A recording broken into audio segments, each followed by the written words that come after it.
we breathe is tainted, toxins in the sky. Water's full of poison, yet they still deny. Children cry in silence, shadows hide their pain. Lands are being ravished, prophets leave a stain. Life's BS, we're calling it out. No more lies, we'll scream and shout. Expose the truth, let it be known. Evil's grip will be overthrown down.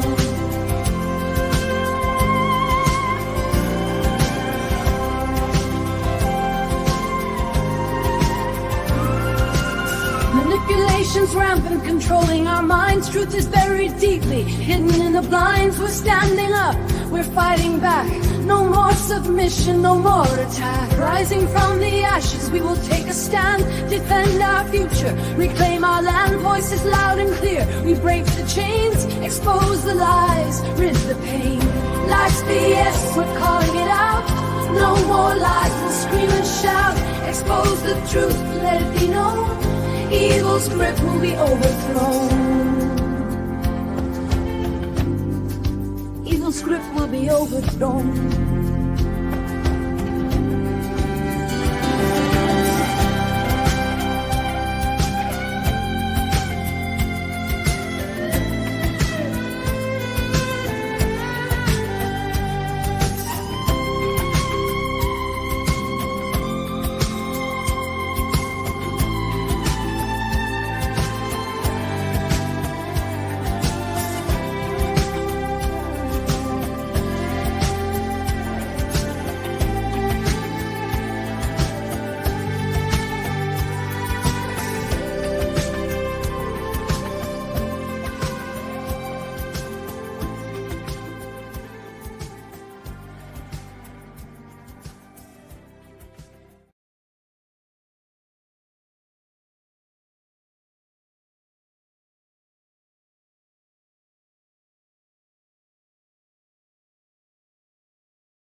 The Hidden Hand. The pose of a Freemason master of the second veil or Royal Arch degree. It's the same whether a communist tyrant, artist, philosopher, actor, or soldier, including the designer of the Statue of Liberty. It wasn't Napoleon's crazy affectation from a Bugs Bunny cartoon. It says, I'm doing my part for the great work, the magnum opus. They've all done their part, even the Pope, twice. And that great work involves a world order where socialism and communism were testbed creations of the elite banksters like Solomon Rothschild here, and old world money families from the fascist capital of the world, guess where? For how this new world order would be governed in the West, eventually, along with the rest of the world. We have been slowly moving toward this model of a consolidation and global economy while propagandist mouthpieces and brainwashed social justice warriors help spread their agenda even violently. How dare you!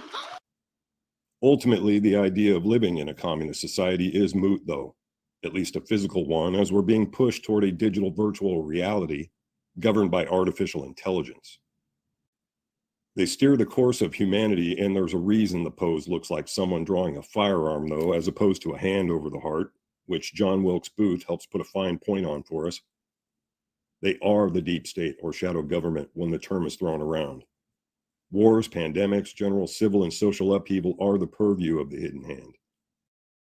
This global cult revolves around Freemasonry, including Eastern Star, the crux or neutral zone, or the occultists of all the Abrahamic religions. The Far Eastern orders and even Satanists meet in the middle. How it got that way takes some explaining, but it stems mainly from 6th century Babylonian Kabbalah and astrology, the mystery schools. that were shared with Egypt and Greece, Rome, and now a worldwide cult. And while this will involve aspects of astrology in areas most people consider nonsense, they take their symbolism extremely seriously. When we are successful, and we will be, we have a real chance at this new world order. There's a need for a new world order. The affirmative task we have now is to actually create a new world order. To build a new world order. It is a new world order. President Obama and British Prime Minister Gordon today calling for a new world order. And the president outlined his vision of a new world order. A world order that I think all of us would like to see. I think a new world order is emerging. New world order. New world order. In the new world order. This is just an example of their lunacy. Any political figure who tried to make a currency off the books of their new satanic order in the last 200 years has been assassinated. Lincoln, Kennedy, even Hitler. You just saw John Wilkes Booth as a hidden hand, and this is one of their edifices of evil in the form of Washington's member peeing on Lincoln's grave using his own reflecting pool. Remember, he also freed a lot of slaves who were making a lot of money for a certain bank in London whose associates had also owned many slave vessels. Now, before you say I'm reaching here, I could go on and will somewhat about all the fertility symbolism in the monument itself, starting with that obelisk. And it might mean nothing if it wasn't so similar in fertility symbolism to St. Peter's. Peter, get it? Which we'll decode later. Unfortunately, almost all of their symbolism is fertility-based. I have to explain the kind of people turning this world upside down, and it isn't easy to digest for a lot of people, so if you get put off by a word or reference here and there, just overlook it or you're going to miss out. But the reason they are the same can be explained with an internet search for Rome on the Potomac and the nearby Tiber Creek, or look here. Oh yeah, there's George Washington. It's every walk of life in the Brotherhood, so long as it's caucasoidal. You can be a Mason of color, but the hidden hand has traditionally been white, as you can see. Not that we won't see Nelson Mandela and Desmond Tutu in Knight of Malta robes later, a related order. Many will say Freemasonry is a philanthropic and benevolent brotherhood, and that may be true of many lodges, but it doesn't change its origins or the face behind the persona. To quote the Jewish Chronicle, Judaism is Masonry, and Masonry is Judaism. They mean Kabbalistic Talmudic Judaism from Babylon, as opposed to the older Pentateuch, the Torah of Moses and Abraham, which forbids the arcane types of practices which are inherent to advancing in the order. Notable Masons such as Albert Pike and Manly P. Hall have made it very clear in their writings that Freemasonry is rife with aspects of arcane science, that is, ritual witchcraft, and demonology, which is obfuscated from the lower ranks, according to Pike. And ultimately, who controls Freemasonry is a Kabbalist priesthood, not unlike one that might be found in Babylon or Egypt, the mystery schools. Several great writers have told all about who these elitists work for or are one of, like Solomon Rothschild, Sabbatean Frankists, which can be reduced to occult Kabbalism and a way of life that goes along with it.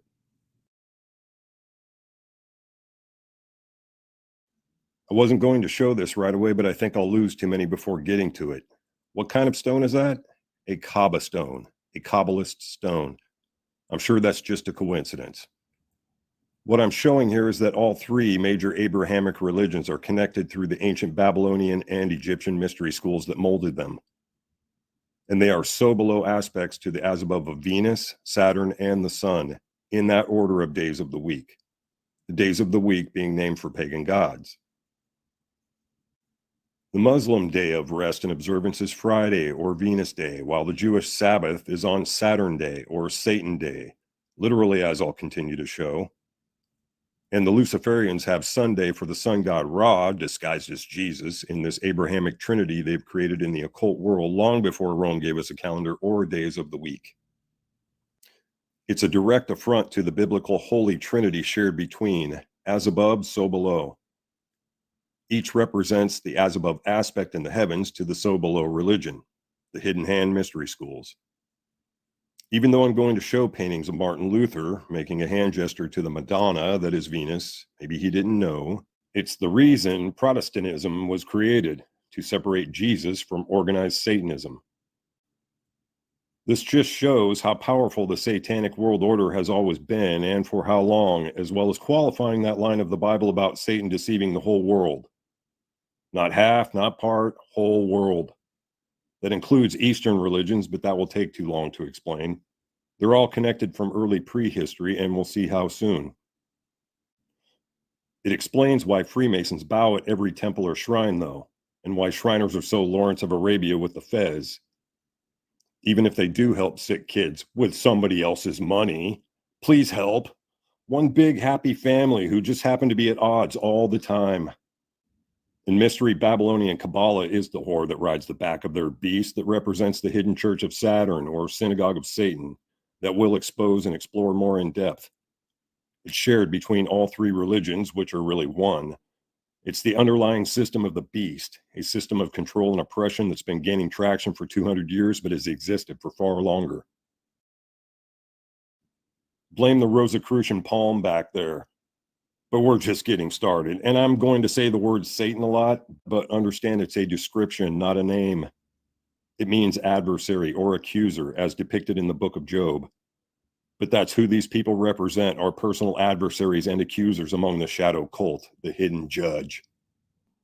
One of their logos even has a gavel. Anyway, the mystery schools consider the name Israel to be derived from Isis Ra El, absorbed from the Israelites' time in Egypt and the priesthood. If true, Islam has Isis in the name also, and no coincidence, when it was predated by a triple goddess godhead represented by Venus, the sun, and the moon. Venus being the mother in the maiden mother crone trinity.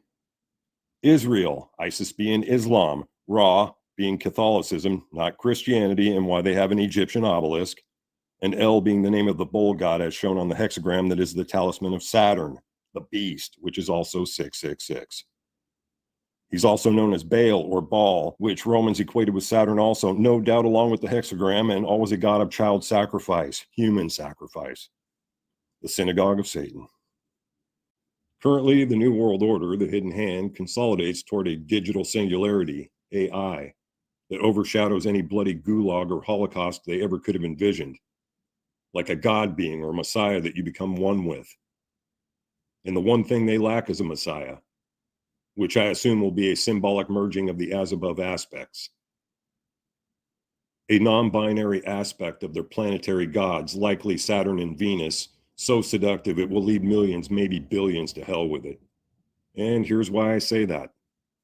The remnants of Rome are said to have used Muhammad to kickstart Islam, likely through the Donme cult, or the Donme did themselves, the occult side of Islam.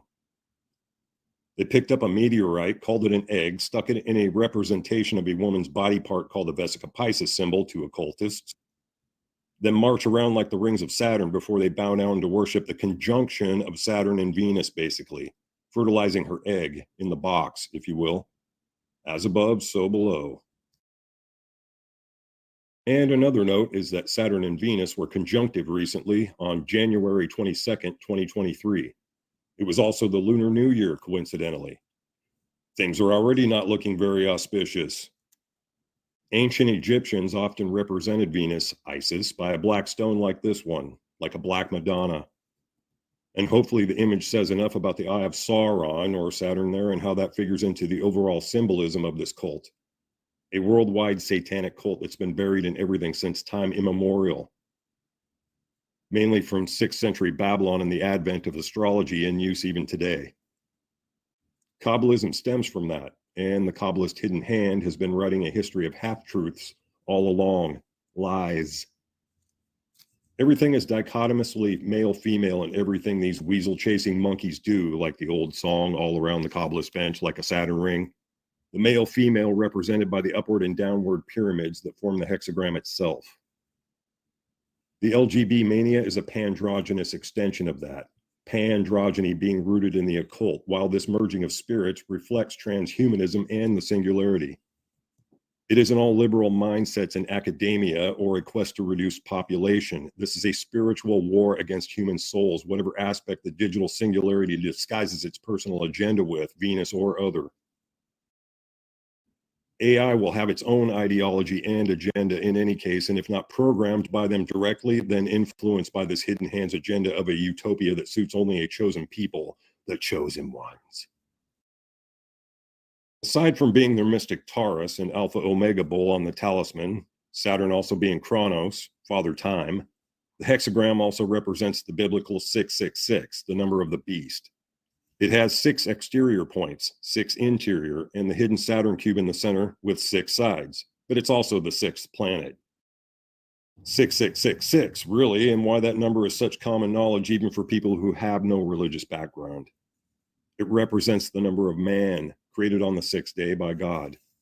That hex is also on the planet Saturn's North Pole and is a definite anomaly, as nothing else seems to take a hexagonal shape in an orbital spin. As an occult symbol, the hex may be older than we know. However old, how did they know about that hexagon or eye on Saturn before space probes or even telescopes?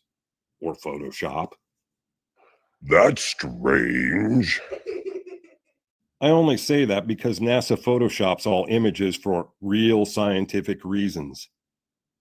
I'm sure the NASA employees caught downloading child porn with Operation Flickr were also doing that for scientific reasons, but I digress. More on that later. Another interesting point is how the hexagram is formed with the Freemason compass and square, part of Kabbalist arcane science shown on Wikipedia but not explained as such.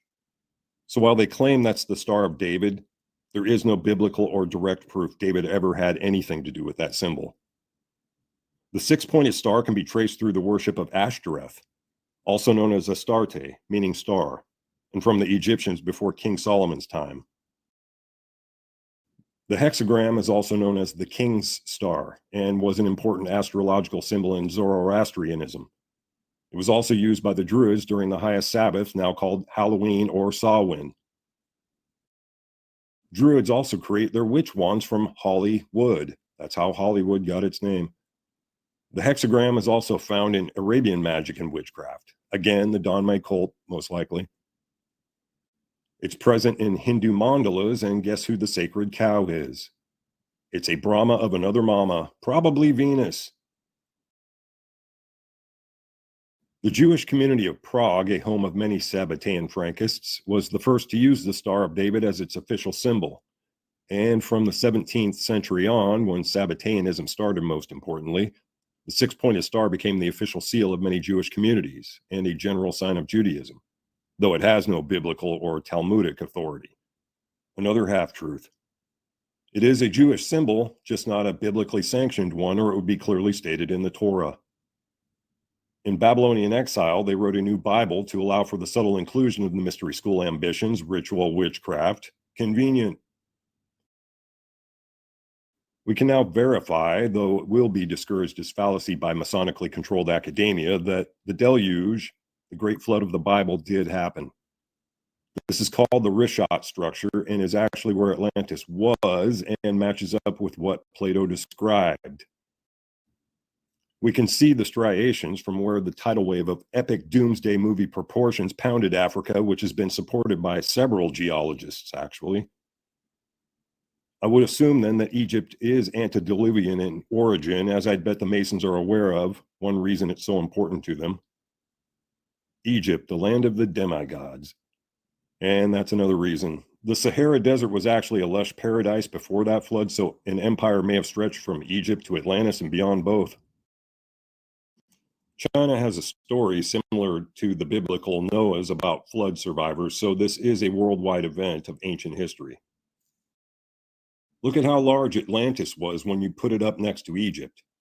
I'd say it was somewhere around 33 Masonic miles wide, but that's just a guess. I checked, it's close. But isn't it amazing how large a scale that would have had to be looking at it next to Cairo? Imagine how many pyramids they could have fit in their city when you can hardly even see Giza from this distance. And how large it is next to the Gulf of Suez. The establishment claims it was just the end of the Ice Age breaking loose that sunk all those ruins being found beneath the worldwide coastlines, but that's another of their half-truths. It's difficult to explain without more info, but it's a reflection of our modern times and weird science, though. And if there was anything to see here, you can bet the Masons and Google already covered that up long ago. It's an inhospitable place for archaeology, but there are many structures to look at anyway. If you're interested, go watch videos from Bright Insight or the Ancient History Criticisms channel. I have to preface the next part with this, and as with a lot of images I'll show, there are more examples that could have been added. The burden of silence is a Sabbatean Kabbalist reference that can be interpreted as pretending to be a given religion while undermining it instead, a crypto. And obviously, these people have secrets to keep, I'm sure more than one.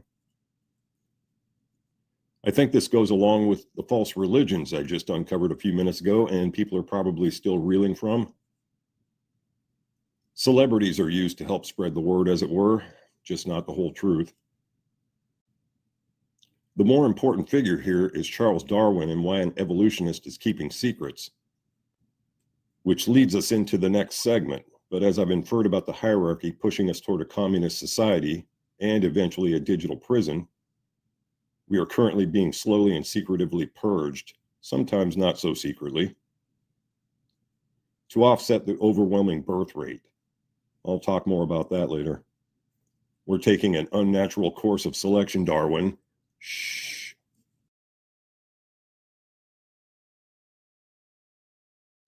The other thing Masons don't want known, because it challenges the evolution narrative, is the thousands of giant bones that have been dug up around the earth for generations, thousands of years actually. They explain it away as giantism when entire clans of these beings existed. Native Americans and most all cultures on earth have histories about them, and Big Hidden Mother Brother doesn't want you making sense of it. Because if you do, you're going to reconcile the flood and giants might have something to do with one another, or why they're both in the Bible. The whys and wherefores are what are being obfuscated by them mainly, the core of their occult religion and the reason they are Masons to begin with. There's an element beyond weird science and giants. Cyclopean masonry has different meanings, but is partly attributable to these giants. This might make you wonder who really built all those unexplainable ancient megaliths, and given the flood, how old they really are. In addition to giant people, there were enormous dire creatures other than saber-toothed tigers and mammoths for them to eat back then, in case you were wondering. Maybe even a few leftover dinosaurs for all we know. It's another half-truth, like those 10,000-year-old cave people dummies at the museum that are a crock of Saturn's excrement, the beasts. Those cave people were exactly that, but also survivors of a flood. People had to scrape it all back together again after most everyone else died in a cataclysm, literally back into the Stone Age. The Masonic poobah Fred Flintstone and all those movies about cave people were a perception of our origins. They know full well is only half true. Some giants, or at least their genetics, survive because it's mentioned in not just the Bible, but other cultural lore as well, with multiple confrontations. And guess who knows nothing about those giant bones either, or the genetic code they would have gleaned from them by now. All major historical organizations, including academia, denies its existence, which the hidden hand puppets around like dummies. Giants for dummies. Enjoy. It's because the giants are the reason for the flood that they're in denial mode, covering it up and calling it science. And given all the religion I showed and the influence they have over it, can you see there might be something else to hide along with it? Giants are only a part of it. I know I'll have people yelling something about Noah at the screen, but others might point out it takes a much larger population base to avoid inbreeding. So I don't care to speculate on all the details. There are many actual truths in the Bible, and here's one I came up with. There's a phenomenon that actually supports the claim in the beginning, what I've termed, because there is no word for it yet, luma mater, matter from light. But sonoluminescence is the creation of light from sound. and our ancestors were obsessed with sound waves being part of the source of creation and a power that could take down the walls of Jericho as well as move giant blocks. Edward Leeds Skolnin's Coral Castle in Florida helps prove that this was possible, as well as a few online experiments you can watch on YouTube. It's been shown how the Giza pyramid chambers can be used for acoustic resonance, while the theory goes it's a giant power plant using various lost sciences. We just don't understand it. But the order of creation in the Bible is a solid scientific statement, wherever you may feel they got that information, or just a lucky guess. The Babylonians I'm talking about here know it's true. One thing to note here that most will overlook: the hexagram from Babylon was used to create the new Hebrew language. Every character can be created using it, and it is an inherent part of Kabbalism. That is a symbol of creation to them. The triple Taurus, Tav of Freemasonry, and the Alpha Omega that Saturn Kronos represents are related and also represent infinity, like a mandala, fractal, or flower of life. I have some boring language origins I'll show later, but they do explain why the inverted A is a horned bull, Taurus, and how that became the Omega symbol, like inverted horns, as well as the last letter of the Hebrew alphabet being the Tav or Taurus symbol, all related. So while these so-called scientists think they're taking over God's tools of the universal clockwork, apparently everything they do leads back to Satan somehow, ad infinitum. I would think about anyone could see the direction the world is going in for what it is by now. Use your good eye. The West has taken a sharp downturn in just about every social, political, and even economic facet since the middle 20th century, and anyone alive back then with any sense would agree. Ironically, this cult intentionally manipulated this trend towards entropic evil and corrupted the world along with themselves. But anyway, this is supposed to be the Eye of Ra, or any given one-eyed pagan god like Odin or Shiva's third eye, often thought to represent the pineal gland, the spiritual third eye, its shared symbolism. There are clues all over the earth, some you can find on those channels about the flood, that there are common links across the world in architecture, religion, and symbolism that must date back at least 10,000 years or more. The Eye of Sauron, the Dark Lord, is what it is, and they've known about him all along. Morality is in the toilet, so people keep to themselves more while a world of fear is created around them. It helps corral us toward that tyrannical great work, which inevitably became an idea of an electronic gulag. A lot of these images require a lengthy explanation to understand for most people. The symbolism is deep and convoluted, often interpreted more than one way, and that is to keep an initiative of the order going in circles. Most are kept in place until advancement is required to suit their station or loyalty is proven, never knowing there even was a hidden hand. It's starting to look apparent, though, isn't it? Yeah, okay. The M or double V hand sign is for the Magna Mater, or Madonna, for instance, Venus. Some of you can derive what you need from it, and I will explain in detail later, at least the Magna Mater. The symbolism isn't just to salute one another. It's a salute to their real God, and that is what the singularity itself will represent, the Queen of Heaven's matrix, her womb. That's what the word matrix means, why they used it in the movie. The idea of a church of AI has already been mentioned by Silicon Valley gurus long ago. An AI singularity is also a non-binary entity, existing within and without the system, an alpha omega, some might say. I think you can gather who the male half would be by now. Also alpha omega symbolism. But the Queen of Heaven is Venus astrologically. These Kabbalists I'll be describing still await their Messiah, not Jesus nor his mother in actuality, and a convincing way to get the populace to agree with entering her matrix would be to present a charismatic, seductive being or android based on this idea of genderless perfection. The Queen of Heaven will lead them to heaven.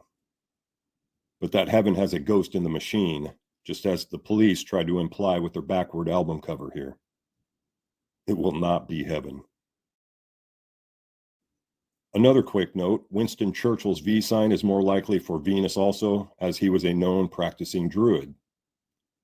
like so many of these witches are, which is a hand sign also inherent to Judaism and the Shekinah, and where Leonard Nimoy got his hand sign for Spock on Star Trek. V is also for a certain body part. So if you still think this is all nonsense, yeah, okay. On a side note, V is also the vector symbol used by aeronautics, the Delta Formation. NASA uses it, and it looks like a forked tongue, but I digress. The push of gender neutrality, even on school children, is a prelude to our entire society living in an AI-driven cyberspace, a singularity.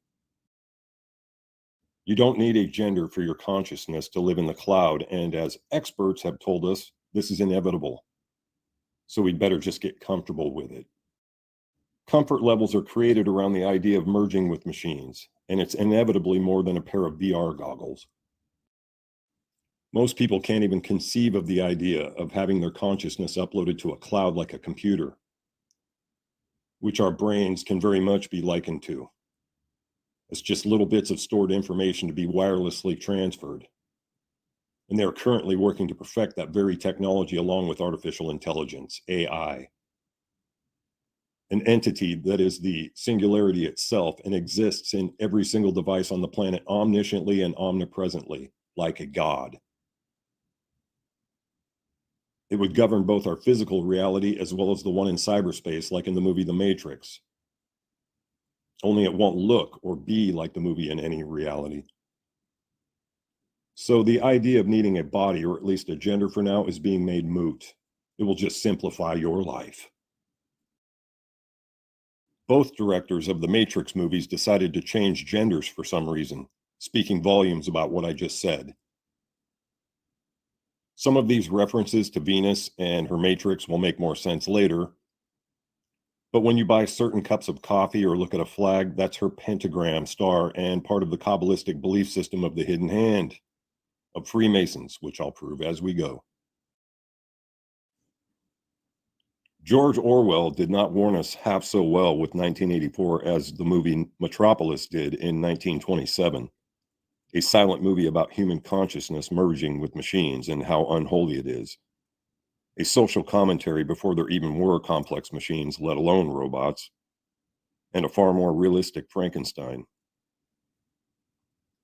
I think the vast majority might agree that we have a consciousness, what many call a soul or spirit, and that is what you're giving up for adoption if you give over to their cloud, the singularity. Once it has your consciousness, you are the singularity's to do with as it wilt while it judges you as it sees fit. Possessed doll pranks aside, that would be us, demonimata, like possessed androids. If they were good enough to allow us android bodies outside the singularity once it's in full control. The more rights and privileges we lose in society in the near future, the more obvious this scenario might become for skeptics, a reflection of society. You never had control in the first place, any more than over death and taxes. There is no Neo in the Matrix, and the only way to defeat the singularity is to never enter it by interfacing in the first place. Advances in technology become normalized while making us addicted to convenience. And the next logical step is a microchip implant connected to their matrix to satisfy all your needs, or theirs. This is where companies like Meta, Facebook are heading.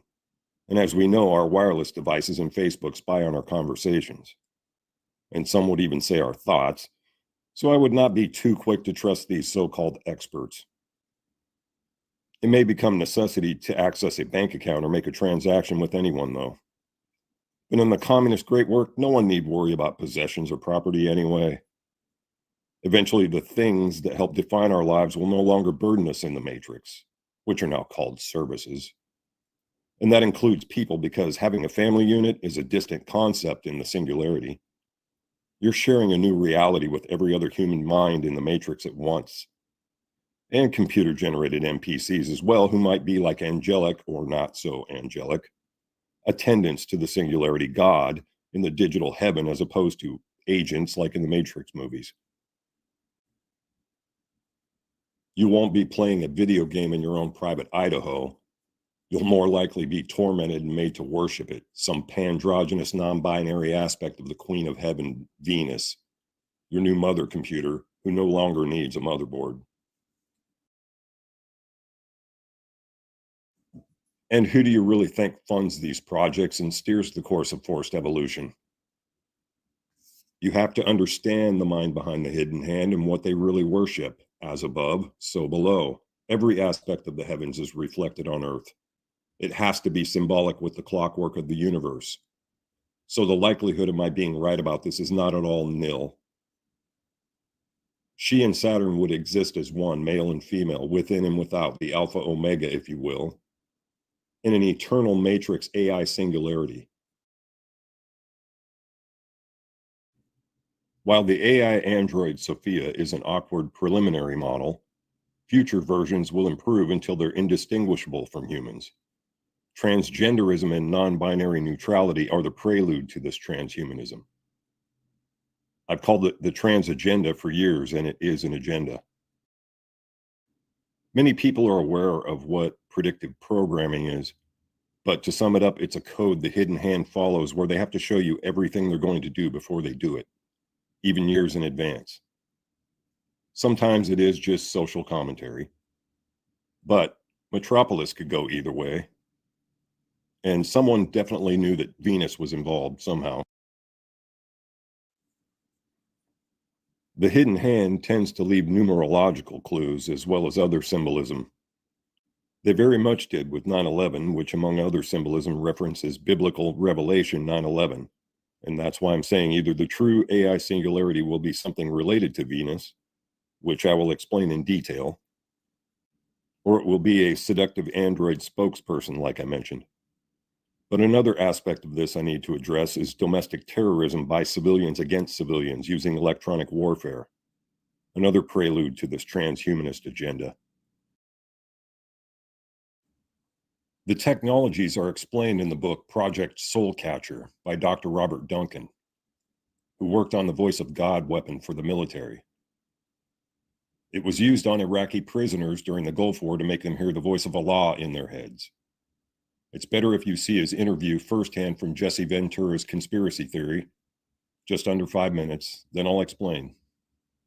But I can personally attest to the reality of everything he is saying because I've had them used on me intermittently for years by criminals, including as I record this, my idiot neighbors. And while he claims culpability of the government, it doesn't put a fine enough point on it, but then he doesn't want to end up like Lincoln, I suppose. Dr. Robert Duncan put together the technology that allows the government to transmit thoughts and voices into the heads of Americans. Dr. Robert Duncan.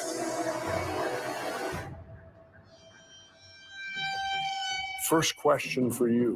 What's negative about what you've done?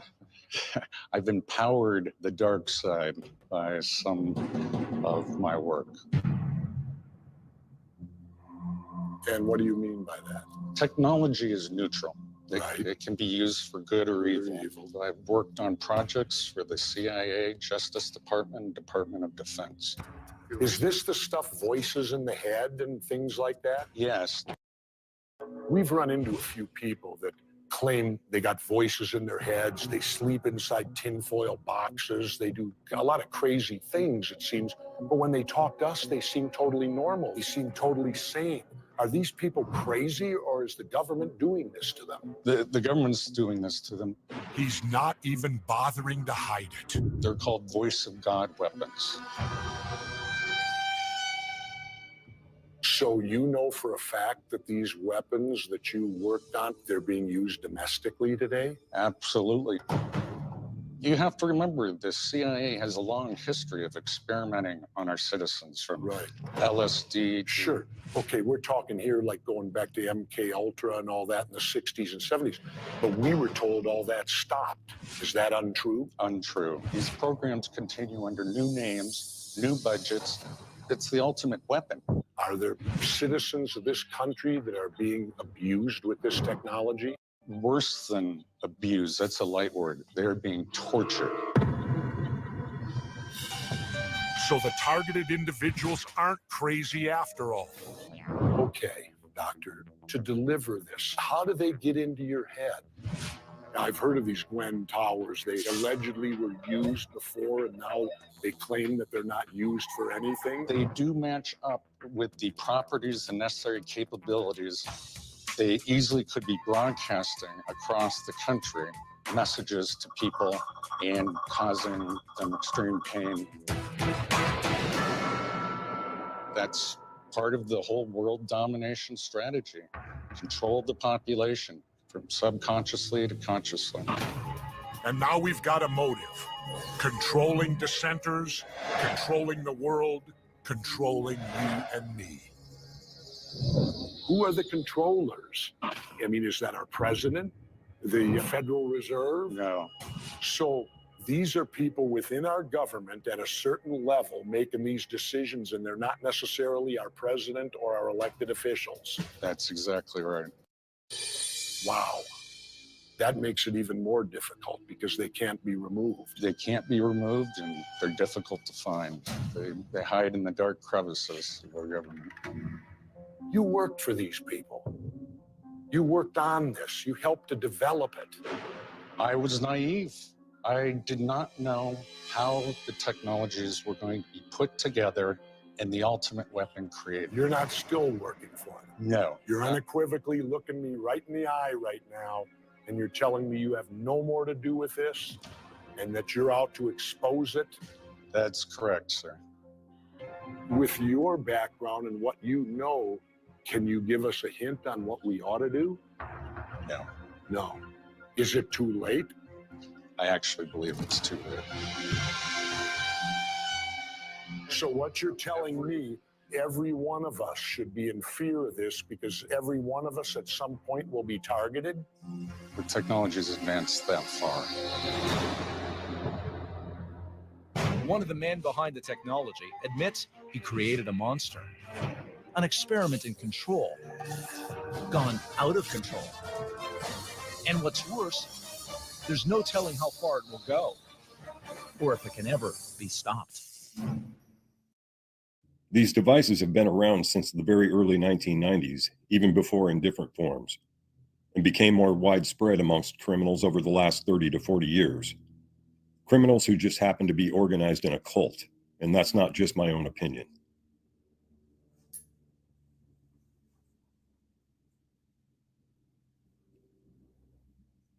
As if the hidden hand wasn't hint enough. They basically are the mafia when that term is thrown around. And as you can see, they've been using electronics to induce mind control since the 1950s and MK Ultra. Also remember, Nazi scientists obtained through Operation Paperclip after World War II helped the US military develop technologies like MK Ultra. The Soviets obtained theirs also. They are no small part of all this, the lies of NASA or this great work of theirs. NASA was originally comprised of ex-Nazi Freemasons. That's how the US was so comfortable giving them money, houses, cars, new lives, and positions of influence in academia and elsewhere. And let's not forget how into the occult the Nazis were known for being. The entire movement was wrapped up in symbolism, arm in arm with the Catholic Church and hidden hand puppeteers behind both. And yes, it says there in the Patriot Act that the government can technically use us as guinea pigs for chemical and biological testing, totally indemnifying themselves. It does not include mind-altering electronic warfare, however. I have to address this because the whole Big Brother 1984 theme people keep talking about is more serious than a little censorship. And as I was implying, it would be Big Mother anyway. I know many targeted individuals or TIs wonder why they get selected for harassment and torture.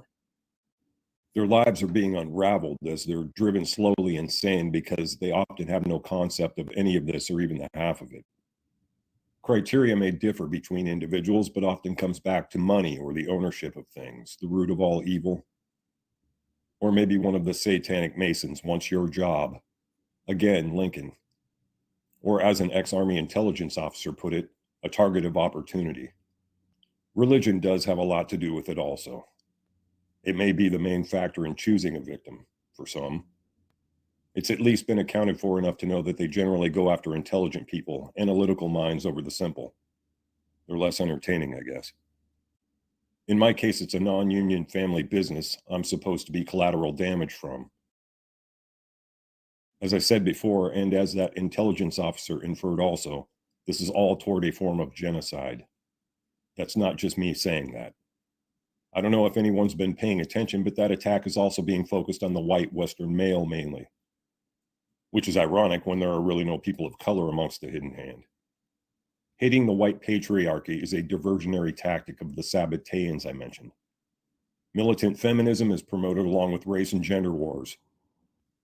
Most understand it's divide and conquer, so is this. It's about breaking up the Western nuclear family, black, white, whatever, and herding us like cattle into a chute. One that includes a lot of homelessness as the policies of think tanks like the World Economic Forum bear down on Western society. Own nothing and you'll be happy. Eat bugs. Get the shot. You're going to die anyway. There is no singular explanation for being targeted, though, aside from their organization ultimately laying the ground rules with an end game in mind. The big mother dystopia of a great work. The structure can be explained through Plato's Republic and/or Francis Bacon's New Atlantis, which has morphed from communist ideals into a more digital format. The perpetrators are just performing a function within the organization that enables the end result, nothing more. It makes it hard to point fingers.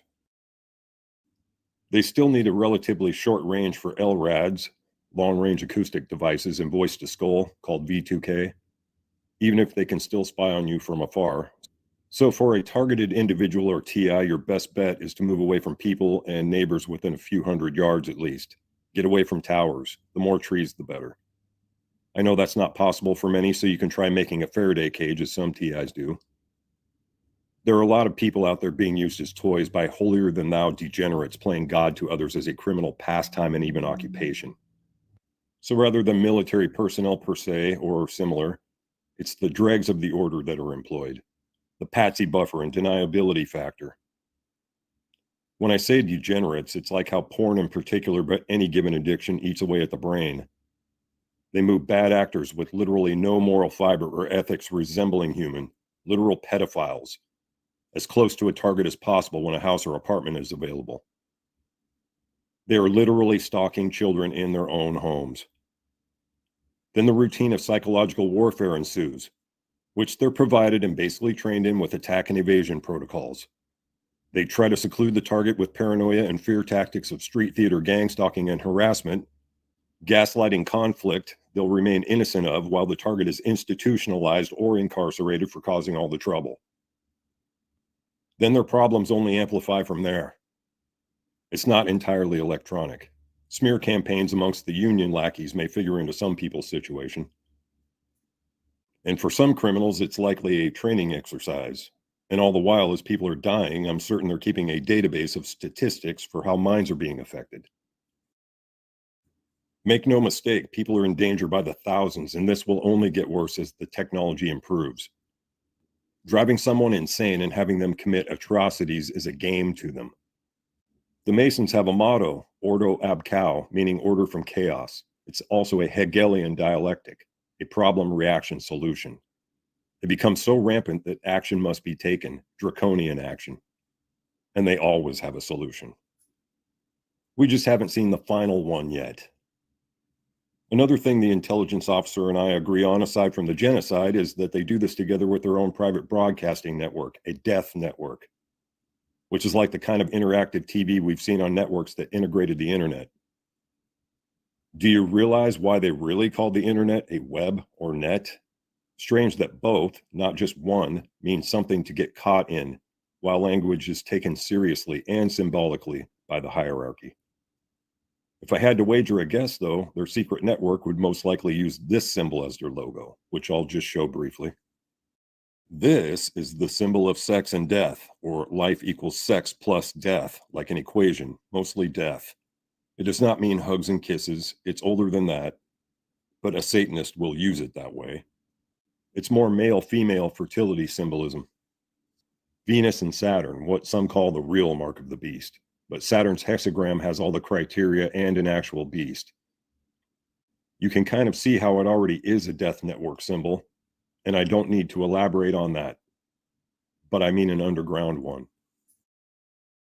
The aforementioned devices are being used to control individuals in the public and turn them into puppets to be laughed at by their slave handlers.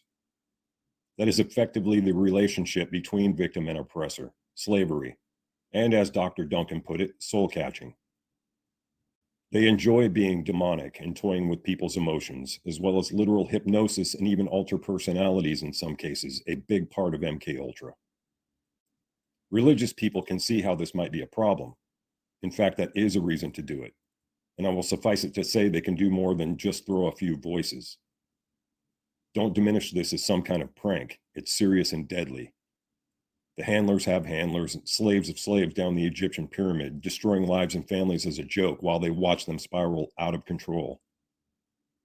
And it should be noted that the US military has a history with a satanic order called the Temple of Set, created by psychological warfare expert Colonel Michael Aquino, author of Mind War, who with a scandal of satanic ritual abuse of children had the entire Presidio base in California shut down and all traces burned. They also let Colonel Aquino, who was actually discharged as a colonel, write the chaplain's handbook, a Satanist. You can see the PSYOPs connection here, though, and how it might be just a bit on the satanic side. I know about all TIs think so, the ones still alive and clinging on, and it's more than you think. The symbolism is somewhat obvious here, most of it just for showing allegiance at face value. Like Styx, at the bottom right represents the maiden mother crone, with the mother being Venus, and how we know it's Eastern Star is the Easter Island earrings and which way they're facing, as well as the mother. The Easter Island statues have been found to be depictions of giants, by the way. All the fallen angel references, beast skulls, and the rest are a symbolic logo of sorts. Logos meaning word of God, literally, which they take seriously, and we'll look at some Venus logos soon.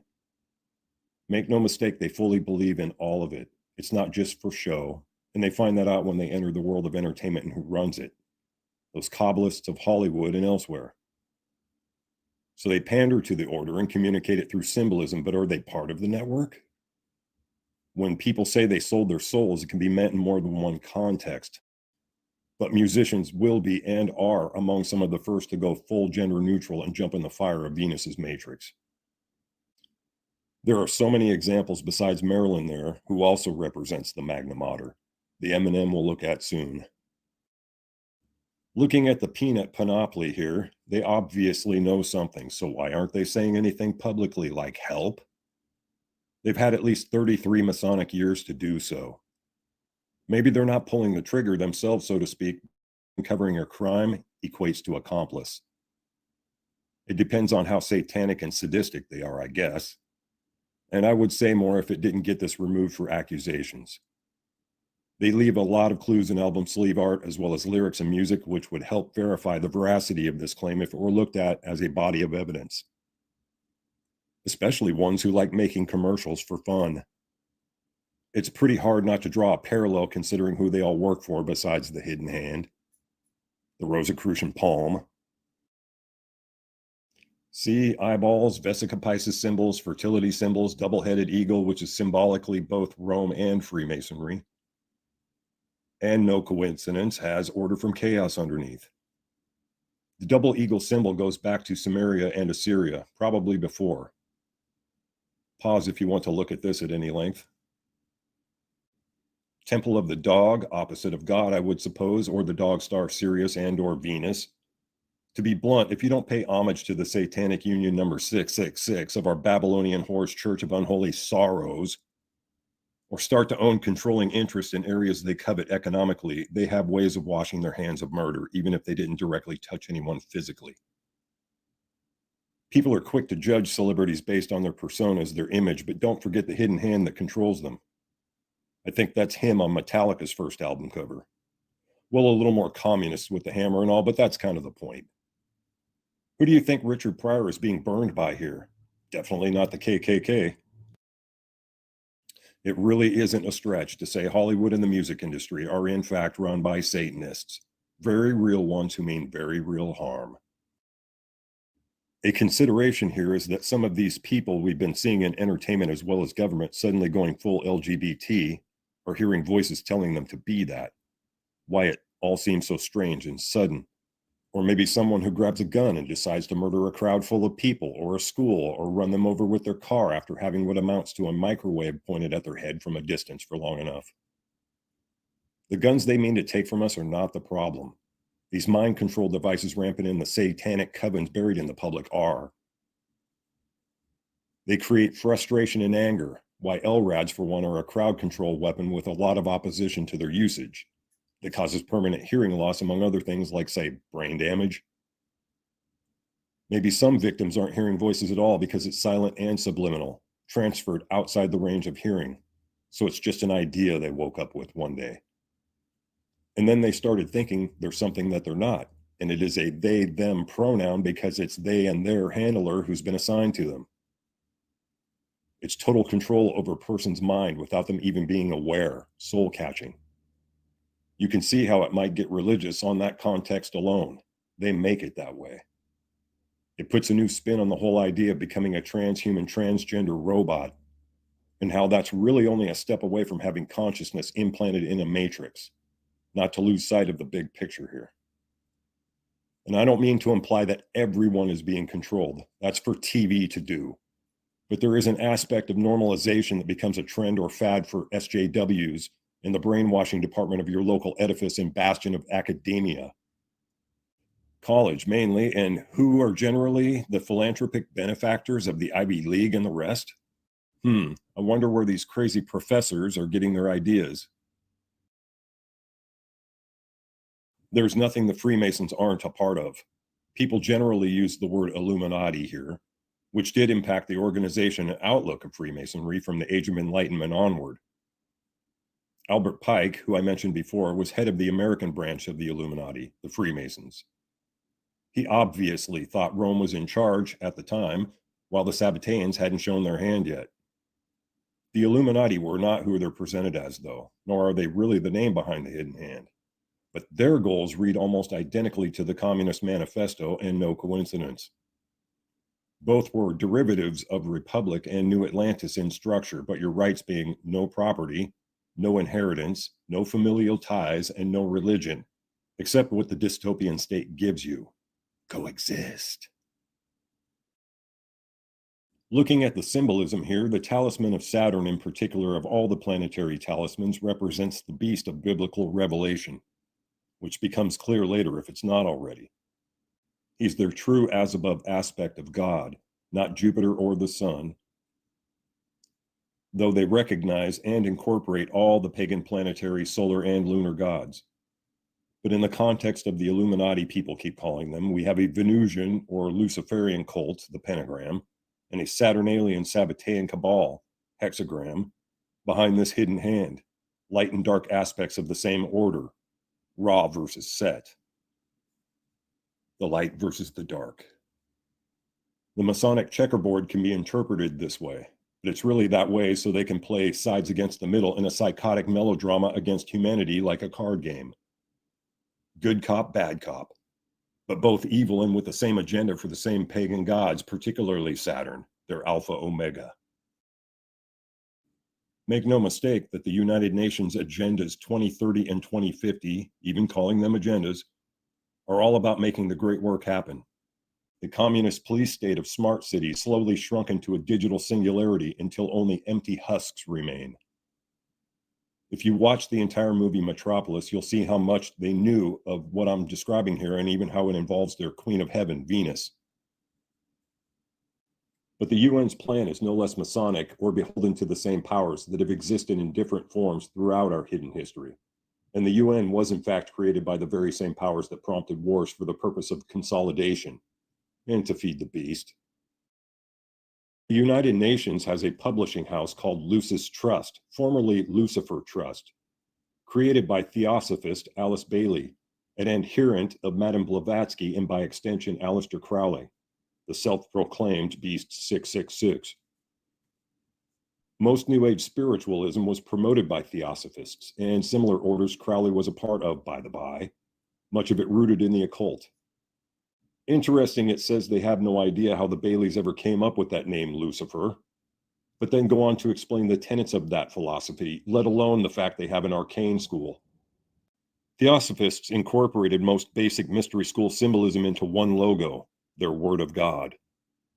The Coexist logo is similar and incorporates blatant witchcraft symbolism as well, provided by the Catholic Church of unwitting Venus and Lucifer worshippers. Bear in mind along the way that Lucifer, like Satan, is just a description, the light bringer. Pause if you need a minute to read all this. All three of those Kabbalists at the top were contemporaries while the Illuminati was being formed for the purpose of subverting the church and white Western dominance, in which they inevitably succeeded.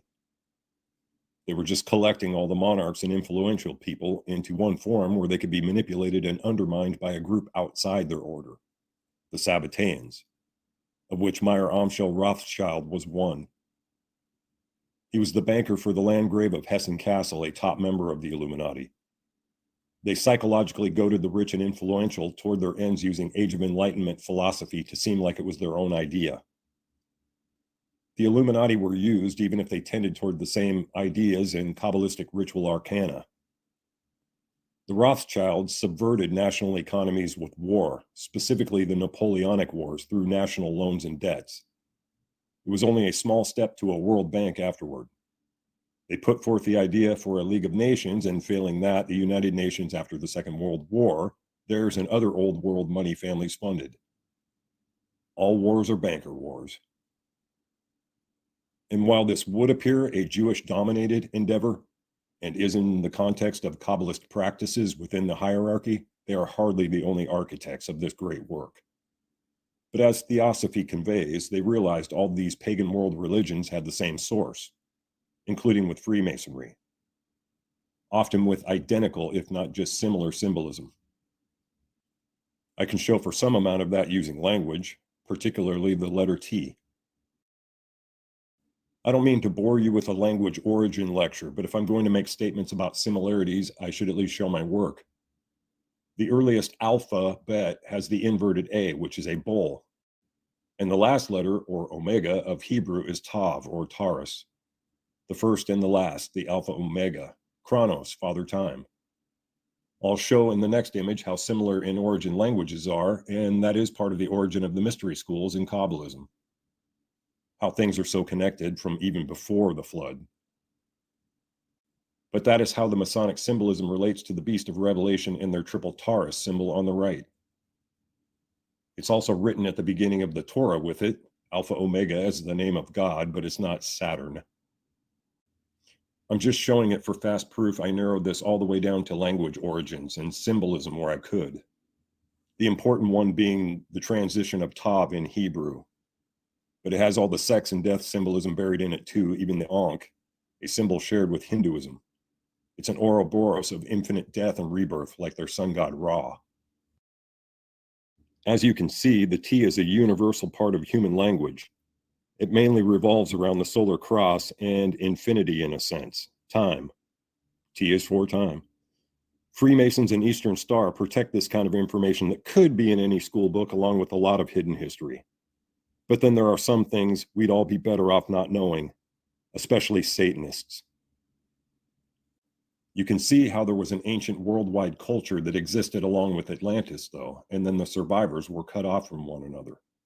That would include mystery school knowledge they've been gathering up like Indiana Jones since the flood. But what's in question is the recreation of that same antediluvian culture with this great work, bringing back Atlantis with a new vision or a revision of an old one. Possibly even including the symbolism of Saturn and Venus. This is brief, but Venus's 8-year cycle creates a pattern forming a 5-pointed star. That's how they arrived at that symbolism.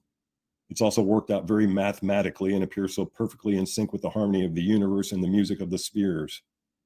Her symbol is the pride of many corporate logos, their word of God. And like Lucifer, she is also named the Morning Star, and as we saw, it's not just a shared title. She is the Magna Mater, the Madonna, the Shekinah, the Divine Feminine. The prefix Ma often relates to her. Matron, matrix, matter, Magdala, mandala. So many applicable things here, generally representing the matrix of time, the wheel of time that is her womb as well as the material. She's the original material girl, matter itself. But she needs a male counterpart, and there is one male of light for one faction, like the sun god Apollyon, or Ra Lucifer, and one of darkness for the other, Saturn Kronos, Satan. This is reflected in the eternal battle of Ra versus Set, or similar, Set, Saturn. Venus is also Isis, who sits back and cheers, going rah, rah, rah, like a football game where the ball is shaped like her Vesica Pisces. The light versus the darkness. It's part of why Sunday follows Saturn Day, the Black Sabbath, with Venus Day, Friday, preceding them. But these are not white knights fighting evil. It's the two faces of evil they constantly talk out of the sides of their mouths from while telling their half-truths. They might as well be the same people. Both the light and the dark recognize the mother whore of Kabbalism, the Shekinah, Inanna Venus, who is also Ishtar, Asherah, Ashtoreth, Astarte, Athena, Diana, Minerva, or any given goddess generally accompanied by owls. Ptolemy called her the goddess with 10,000 names. Easter sunrise services taken from the ceremony where infants were sacrificed on altars with the blood running into fertility egg baskets. And while that was long ago, the results that are gained from the lengths this cult is willing to go to keeps their psychotic traditions alive. We'll talk about results later. Thank Emperor Constantine for bowing to the pagans, elite Romans, who made up half the early Catholic Church. They brought with them the Great Mother, the goddess who they say gave birth to the other gods, the first humans, the animals, and to nature, the universal mother, and then dressed her up as Mother Mary while the other half has no idea. Here you also see her as the crowned Queen Bee Magna Mater, the Roman M&M, Cybele. Cybele sounds similar to El or Bel, who is Saturn, yet another reason I say they are consorts. You can see how the gates of heaven are involved, with their own twist on it. The levels of heaven can be equated with the spheres and the music thereof. I will show how the architecture of Washington, D.C. and the Vatican represent the keys and Venus's womb later. The word Vatican means divining serpent or prophecy, and there's the huge dragon being born from a womb to prove it. We'll say born. It represents the cycle of life, obviously not human, but again, sex and death. Oh, and someone above them screaming or something. The Masons, like Egyptians, recognize the crown of the queen bee, as it were. I'm thinking alien hive mother, but semantics.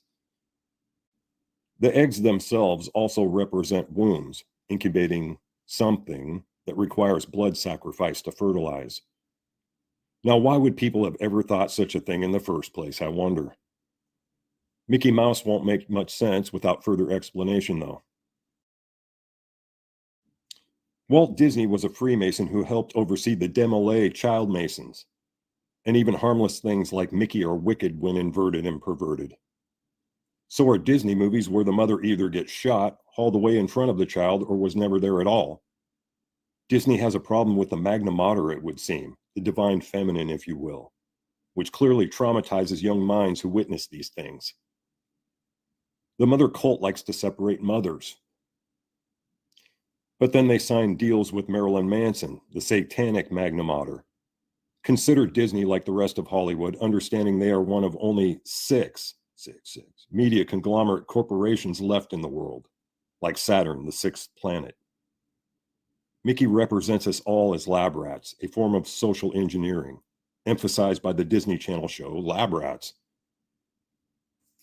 Many people already know about the sexual imagery in certain newer Disney movies, but don't know about the Freemason Club 33, like the 33rd Masonic degree, where only the elite understand what the place is all about.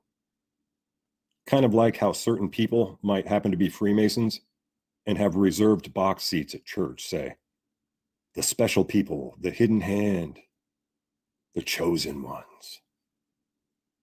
I think some of these things were hidden more for the sick adults than brainwashing children, but it does influence. And chosen for what? Hell? So how does Venus figure into this image? Isis for starters, but every 2,160 years is an astrological age where Venus will rise in a given constellation.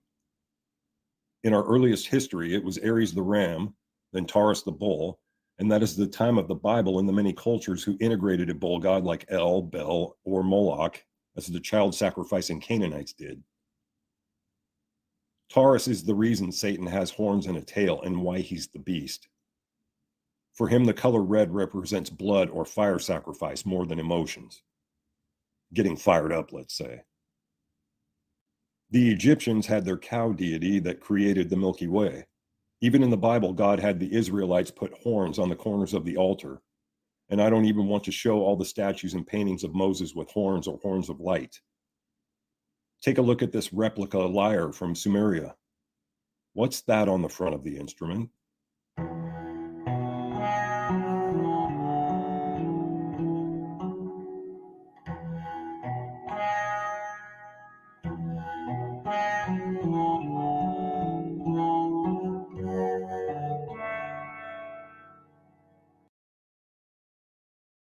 It was found in a tomb where the servants suffocated to death while playing music for their departed overlord. That's about the kind of treatment I'm saying our New World Order overlords might be expecting. The point here is the age of Taurus creating the idea of the horned god, like David Livingstone's dying god, but explained differently. You can see how it impacted symbolism of body parts as well as astrology. There's not a lot they didn't tie together through symbolism and apply to human sacrifice. Human sacrifice was considered normal worldwide. The Aztecs are a good example in why they needed to be as high in the sky with the gods while gouging out hearts, the screams of the dying reaching to heaven. People couldn't understand how that wasn't the right thing to do, and did this ceremoniously worldwide.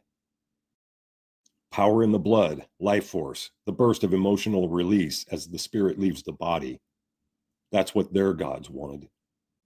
One of the main themes of the Torah and Bible is all about deterring human sacrifice, with Abraham and Isaac initially, thus God having the Israelites sacrifice animals instead.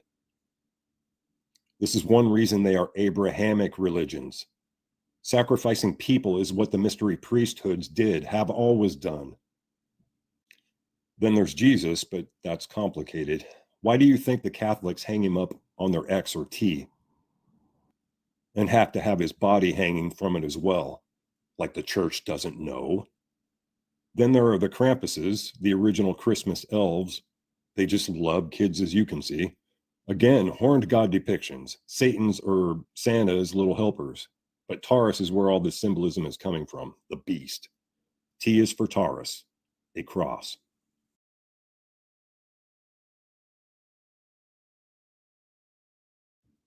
Let's look more at this light-dark paradigm. There are two sides to Satanism, the Luciferian path and the Saturnalian or Satanic path, the white and black Masonic checkerboard. The difference is Luciferians have a sun god who gave us knowledge, the light bringer or torchbearer, like Prometheus or Columbia, Venus. Obviously, the other is Saturn, Father Time, or Darth Vader, Lord of the Sith, like the Egyptian Seth, Father Time. I am your father.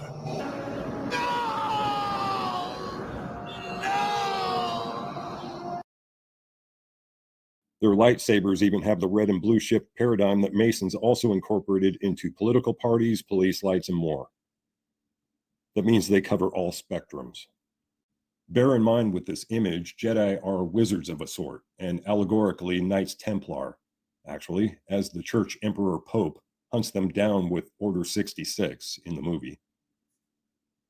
In real life, Friday the 13th. But that is also the number of books in the Bible, ironically, 66.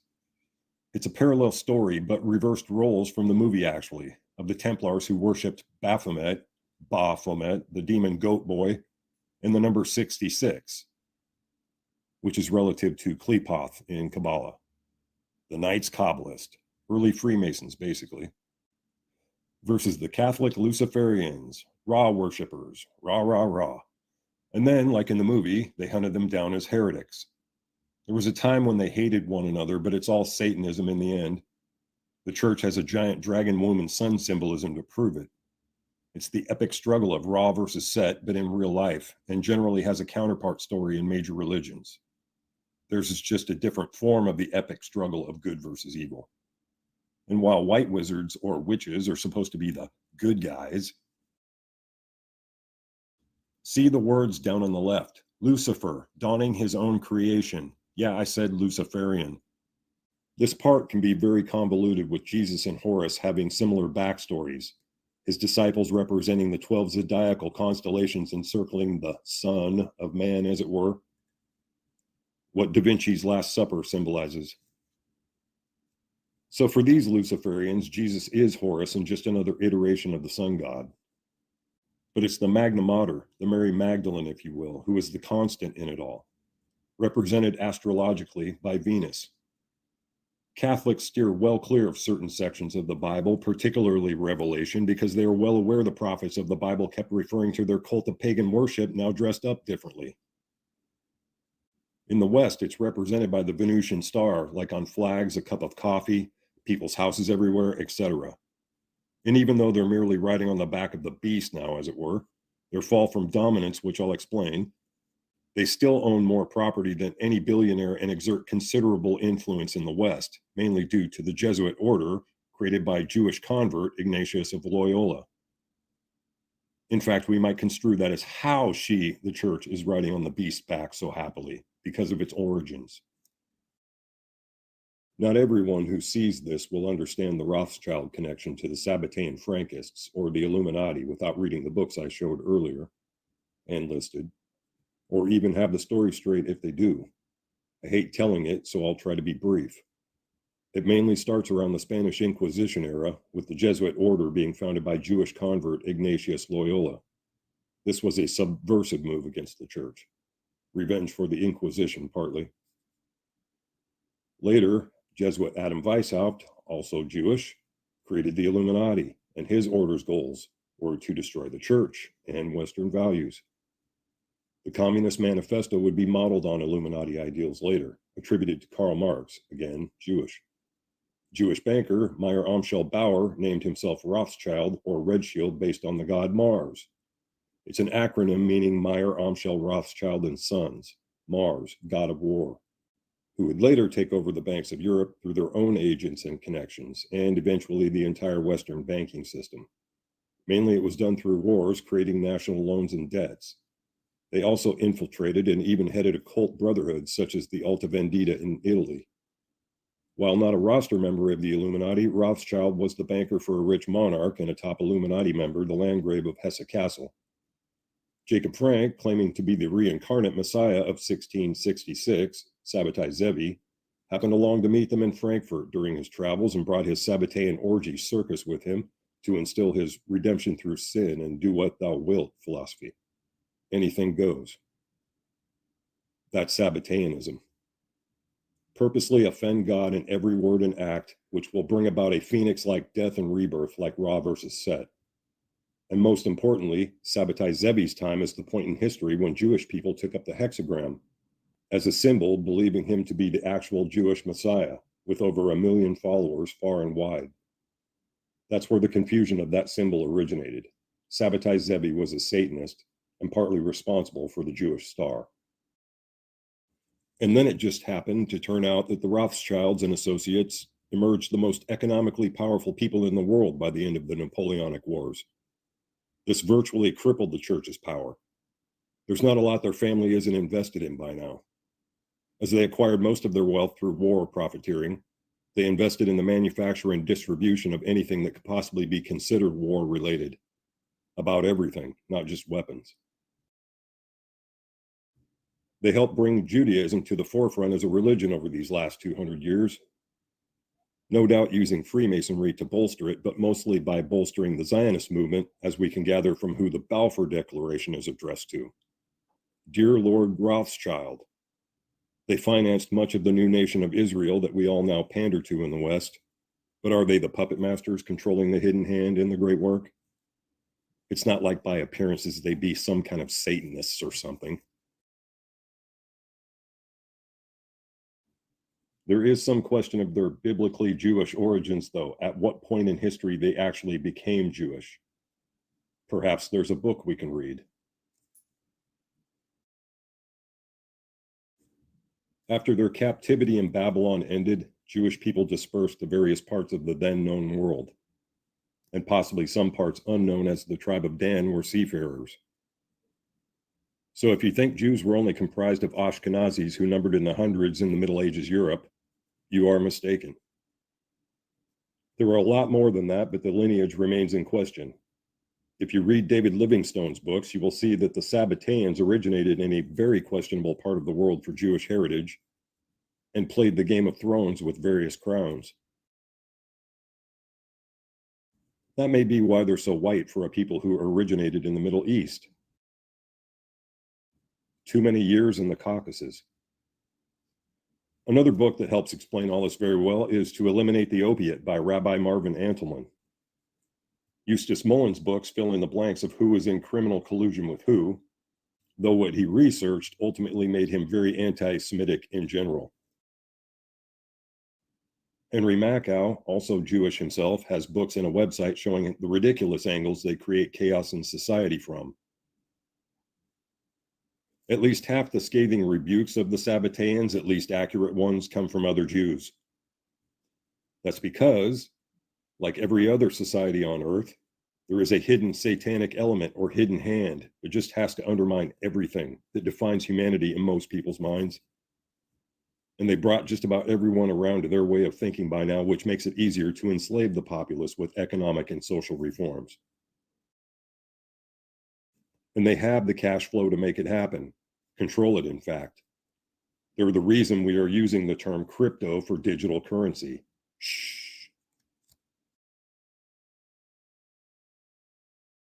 Why the Sabbateans, as opposed to Jews, are the beast, though, is not just because they ended up controlling everything economically, or because of that talisman of Saturn in the age of Taurus, but because they used the Jewish people and sacrificed them in a war to plant their flag on the Holy Land.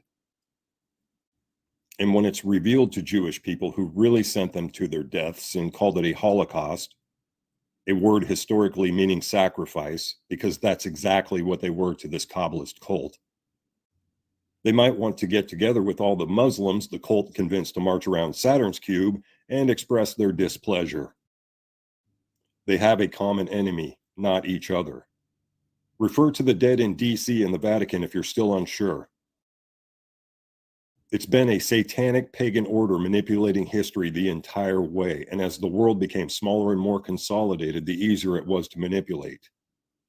All nations, religions, and orders, including Freemasonry, were subverted, which became the vehicle for the mystery school hierarchy, the hidden hand. As we saw of the hidden hand, you don't have to be a Jew to be a Zionist, or at least a Kabbalist. I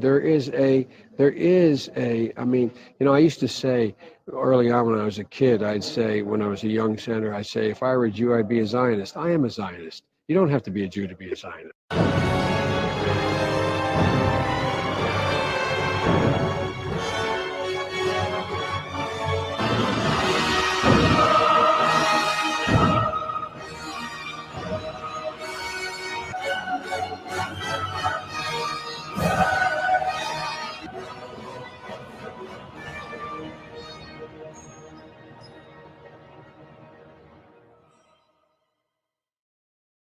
Owl will talk about this condemning image later. Anyway, initially they wanted a League of Nations after World War I, but when that fell through, they finally arrived at the United Nations after the chaos they created during World War II. And I already showed their Luciferian publishing house. Rothschild agents in the USA, Jacob Schiff, the Warburgs, Morgans, and others, conspired to create the Federal Reserve in secret, and by extension, tax upon tax upon tax. They secured the USA financially and added it to their World Bank after having conquered Europe, then placed their Masonic symbolism on the dollar bill along with the owl of Inanna Minerva Venus in the upper right corner. It's almost imperceptible without magnification.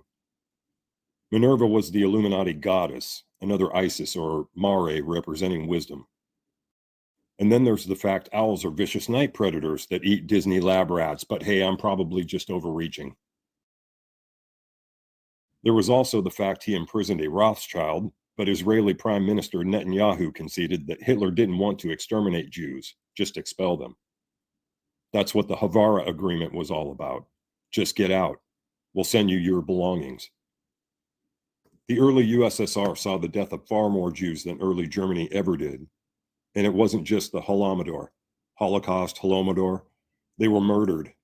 And who created both the USSR and Nazi Germany? The books say Wall Street and by extension London, but who owns the banking system? Between the Zionist movement and the Balfour Declaration, Jews were pawns. Europe and Russia were made inhospitable to Jews so they would flock to the motherland, all the while telling everyone the hexagram is a Star of David, and even making them wear one, when they were really unwitting sacrifices to Saturn. Taurus and that talisman are why there's a bull on Wall Street, why markets are bullish, and why they would do such a thing as promote both Hitler and the Bolsheviks. And who works for these people? The hidden hand. It was very much a Hegelian dialectic in action.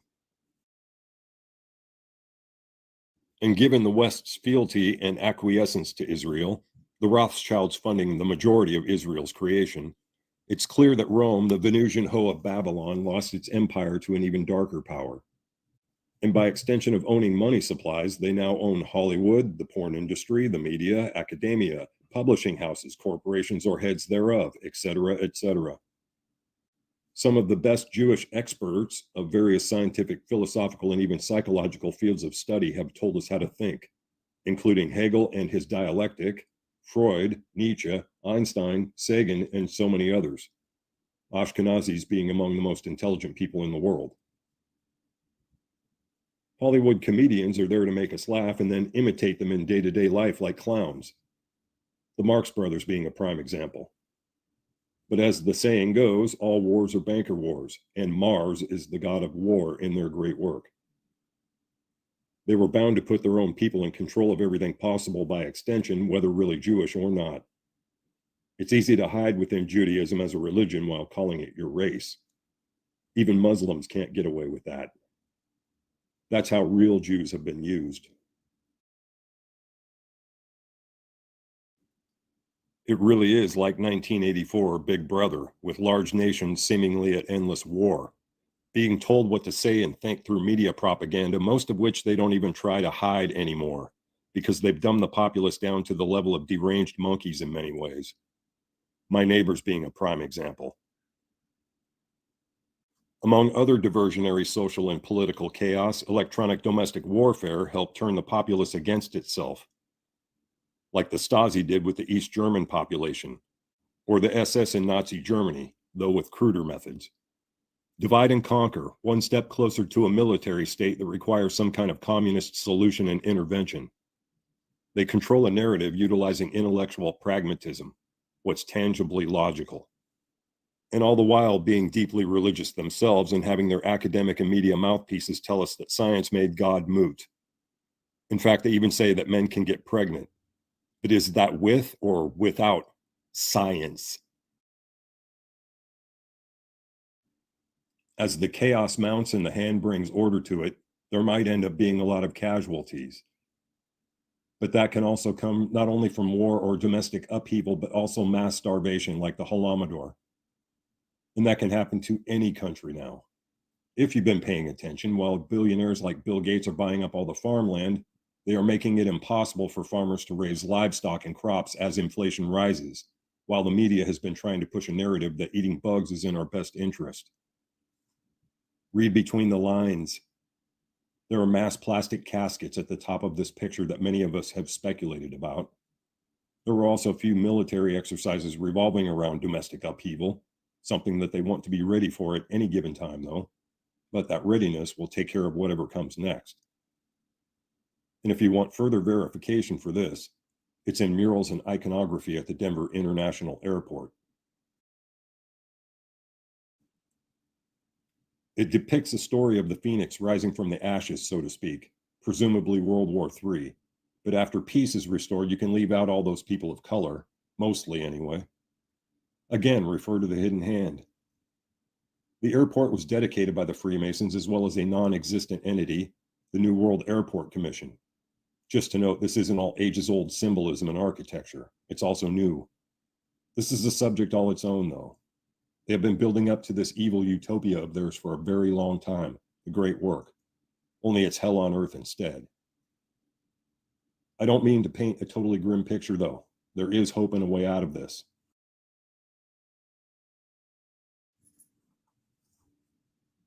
But this isn't it. I know there will be numerous people wondering about the aliens and how they fit into all of this, particularly the gray aliens, but there's not enough proof for what I need to say, and it's a lengthy subject. I think given the subject matter and history of the perception of aliens, clearly they are not our friends, or things might be different. I think the first thing to say here is why the Hand clearly puts stock in the mystery schools, astrology symbolism, and rituals if it's all just some interstellar visitors and spacecraft we're looking at here. They would have said, that was stupid, and moved on. How primitive. There was newer material to draw upon for photos, but personally I think most are fake, and more often human piloted craft when not. A lot has been proven fake, and most whistleblowers turn out to be frauds, or just way out there.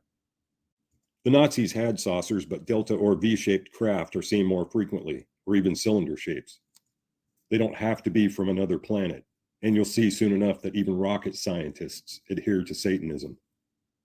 Most of the original NASA team were Operation Paperclip ex-Nazis, whose former leadership was clearly invested in the occult. How far removed from that were they really? Why all the occult intertwined with weird science? This is yet another brainwash and half-truth anyway. I would argue that so-called aliens in the mystery schools have gone hand in hand all along. They're the reason for the ritual symbolism and arcane sciences, the demonology. The Nazis suddenly had amazing technology in numerous fields as if they were handed that information. That included rudimentary computers and television, a crude form of AI, and more, right down to how to build a flying saucer, which there are photos of. Very likely that's who people were seeing at least part of the time, Nazis, not extraterrestrials, when people like Kenneth Arnold helped coin the term flying saucer to begin with. But some of what Project Blue Book researchers for the US government in the 1950s and 60s concluded was that some UFOs were seemingly demonic in the way they could change shape or instantly disappear. Nothing about it struck them as angelic, apparently. I don't think we've gotten anything close to the truth since. Astronauts and pilots keep talking about seeing something and little else. And as you can see, the idea of beings from the stars goes far back into human history, written into every culture and religion. There is a reason why the NASA naming system for any given mission revolves around the pagan gods in some way. Or maybe a dragon or wizard like the Space Farce patches, which begs the question why everything has to be about that. Just like if you turn on the TV, the chances of the show being about witches, the undead, or similar is greater than not. Everything is about that now. The alien question goes far back into history, and while the Ancient Aliens TV show presents a lot of relative and interesting examples and ideas, they are missing a necessary piece of the puzzle. Some think the gray aliens are the Watchers from the Book of Enoch, which equates to the biblical fallen angels, cast down for their crime against humanity. Maybe it's just me, but they don't appear very angelic, and from what I've heard, they can't fly without a flying saucer. Very little verifiable proof exists for any of it except for people's claims of abduction outside supposed whistleblowers, which are no less than demonic experiences if abductions are true, like the Travis Walton story, Fire in the Sky. While the spiritual aspect is downplayed, it's considered a limited point of view to associate them with anything other than extraterrestrial interplanetary visitors, as opposed to something of more local origin. The Torah and Bible actually supports the idea of other worlds in Deuteronomy 4:19, if you read between the lines, while simultaneously referring to demonology and the other practices inherent to Freemasonry and the religions this presentation started with. So both can exist and not be mutually exclusive. Whistleblowers keep saying the government secretly works with aliens or even that they're among us. There are also a lot of references to the idea of alien hybrid children, the black-eyed children as they've been called, black-eyed peas. Most all we've ever heard about so-called aliens has been demonic though, not angelic. It's also been claimed the Greys are thwarted in abduction attempts by calling on Jesus for help, Given all I've shown, I think it's an abductee's best bet, because these are Saturn's little helpers. NASA is trying another moon mission and talk a lot about Mars, but I can't help but feel it's all just for show. NASA keeps lying, being caught recording underwater with bubbles coming from spacesuits, or in front of green screens while astronauts have traditionally been Freemasons. It's generally all talk about what we're going to do someday, and they mostly just spin their wheels with old technology while personal devices surpass the space race. It should be obvious by now, it's yet another half-truth, just like the giants or flood. Are they stalling for the singularity or even another reason? When a sloth right there strolled into the frame. He was only on screen there for a few seconds, but it was all anyone could talk about afterwards on social media. Even the European Space Agency agreed the sloth was the real star of the show. Remarkable images from Texas. The FAA now investigating the explosion of the SpaceX Starship minutes after takeoff, the world's largest rocket. I, and I'm sure many others, keep wondering why after 50 plus years, there is still no moon base built by any nation, not even a small outpost. It would be easier to launch rockets from there to, say, Mars, with less escape velocity required given the gravity. But then the NASA Nazis would have known about the flying saucers, and why aren't we flying around in those instead of rockets then? There's a lot of info about astronaut experiences involving aliens on the moon, the hollow moon, or even theories of a world space fleet. But I'm guessing it's all relative when we finally learn the truth. And the truth is Saturn feces, unlike the X-Files, whose truth is way out there.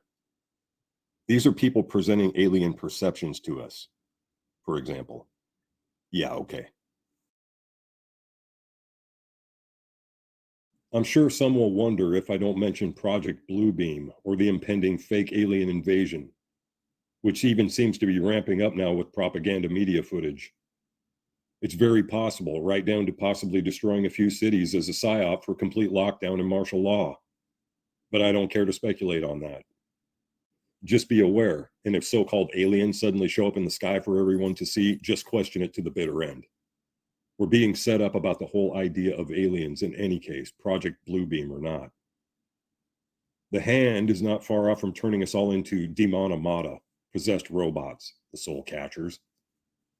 And in the background of all the alien propaganda, I'm saying these alien demon leprechaun elves and their gold or gifts, or why those ritual symbols and logos the hand uses are so important, along with the keys to the gates of heaven and turning us into robots. It's ultimately for their benefit that we'd be trapped in a soul box like the one from Hellraiser, another cube. It's why I think they're stalling with space travel. We're not actually being allowed to leave Earth, or very far from it, for all their bluster about a space force.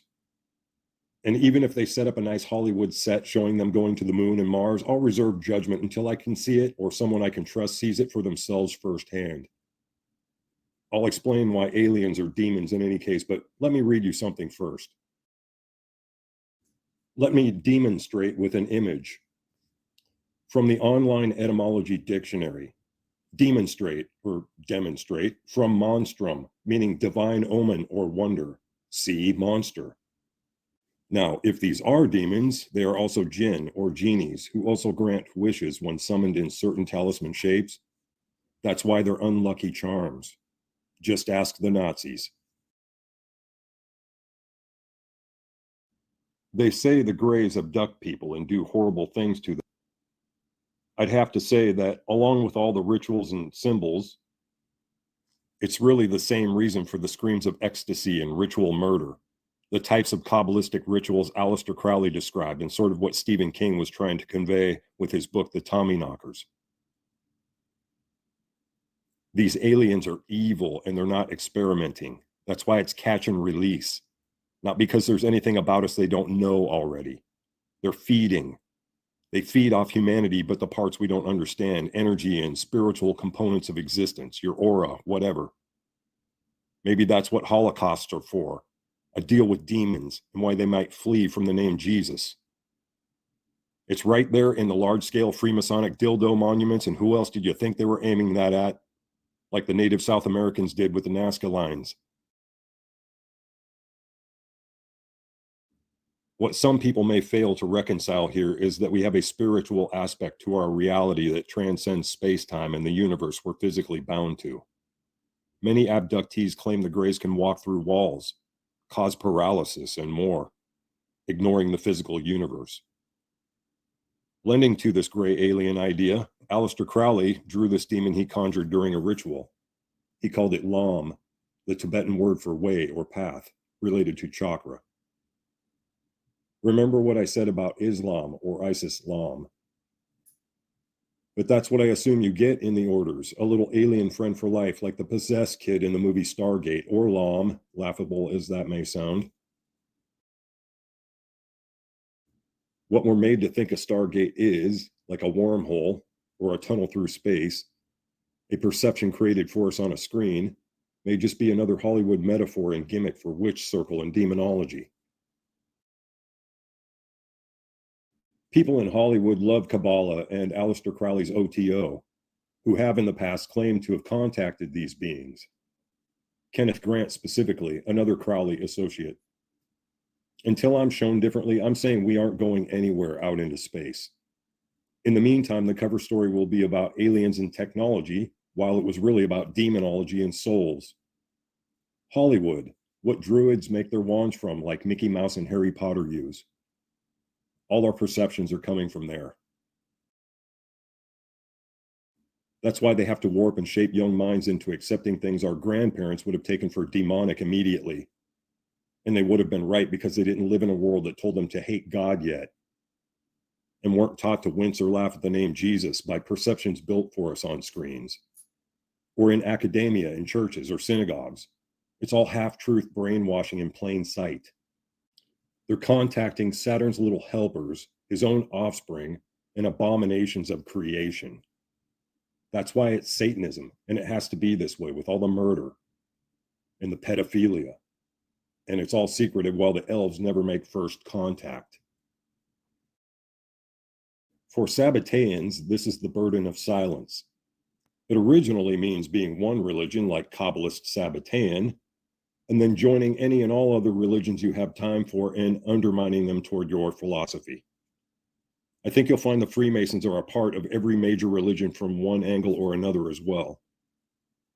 They merely represent the upper hierarchy of the mystery school priesthood, which is hidden within Freemasonry.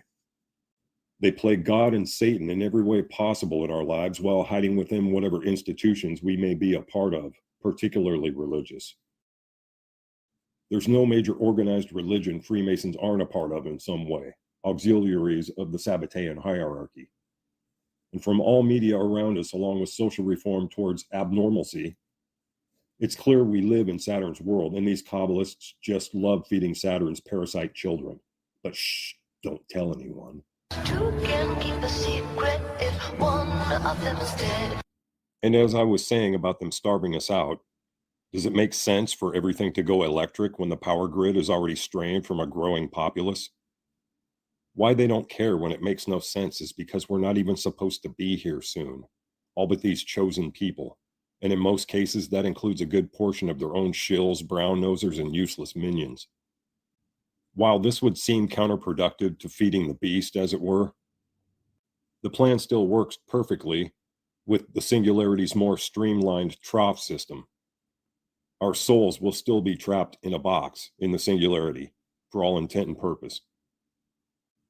Electric will be perfect when there are only elites left who own vast swaths of countryside to themselves, until there are no humans left, and I guess that was the goal all along, thwart God, kill all humans. Essentially, that's what the Singularity will do. But since they can't do it directly, they can get us to do it to ourselves. We have to admit we are putting a strain on the environment in every way possible, and these chosen mean to take it for themselves before we ruin it beyond long-term repair. But whose fault is that for giving us what we thought we wanted? If these mystery school children have always made deals for knowledge and power, then isn't what we are now their fault? The earth will always heal, just not quickly sometimes, and even quicker without people on it. They mean to get ahead of it, and the target population seems to be about 500 million, as per the conveniently and recently destroyed Georgia Guidestones. 500 million is about 7.5 billion less than we have now, and so they are stepping up their game more quickly each year. And with a lot of people thinking we're on the brink of World War III, in it long ago, really. Just remember this beast is the owner of the world banks, arms manufacturer, and distribution and all else. Any wars that happen are generally planned well in advance. And if in doubt, you need to read the aforementioned books. Wall Street and London were always working an angle, business as usual even during the wars. But they had a hidden hand, so to speak, pulling their strings. Regardless of whether the Rosicrucians or Roman Catholics built this thing, whoever R.C. Christian was, it was speaking to a truth of an elitist and genocidal ideology. Now, while the Guidestones are only flimsy evidence for architecture, let's look at the key lock or womb symbolism behind some larger monuments with even more relevance. The obelisk or sun cross is the male to the Vesica Piscis or Wheel of Time matrix of the divine feminine, the X and the O. It's why the dead, especially in Egypt, have their arms crossed. It's on sarcophagi. You can see a few logos using the Vesica Piscis, so it's not all stars. There are other symbols used, which aren't only for showing allegiance, but also for creating spirit energy. Here we have St. Peter's, the Vatican, and George Washington's memorial. They are built nearly identically, with only subtle changes in the symbolism. Obelisk in the middle of a female symbol on the right with a key symbol on the left. The keys are for the silver and golden gates of heaven, newborn souls and the dead, while key also means ka, an Egyptian word for soul or spirit. This is the Holy See logo in architectural form. Some amount of it can be attributed to Solomon and his temple, which is highly revered in Freemasonry, particularly the Keys of Solomon, a mandala of sorts, and a key of the universe. Life and death, even the summoning of spirits. They're highly revered symbols of the occult. It's all about the gates of heaven and controlling them as opposed to the facilitation of souls. The symbols within symbols are taken very seriously for their spiritual power, and I'm sure the sacrifice of the dead won't be forgotten. You don't really think these people intend to help you along to heaven, do you? You'd think they were possessed to build something so ridiculously childish in symbolism. Washington's memorial has a Vesica Piscis shape underneath his shaft of illumination, which are overlapping fertility eggs. The entirety is both a giant womb as well as a male member, dual symbolism. It all faces east to the Capit's Owl building, which looks like an owl for a reason, and we'll look at that soon. The notes at the top right shows the interconnectivity between the symbolism and how it applies here. The tarot card has Yahweh, the tetragrammaton, as well as the cardinal constellations that encircle the sun, which is known as Ezekiel's wheel or the crown of the Magi. And look at who the Ouroboros serpent is that's encircling the solar cross or Taurus symbol that I've already established as Saturn's. But in some symbols, the hexagram is used instead of the cross. If Jesus died on a cross, it's because they put him on their symbol, their matrix of time. T is for time. The X is supposed to be a male symbol, but it's eternal like the sun it symbolizes, which makes Jesus himself and his sacrifice all the more ironic. But when the hexagram is involved, it most definitely refers to Saturn. Either way, it's Satan.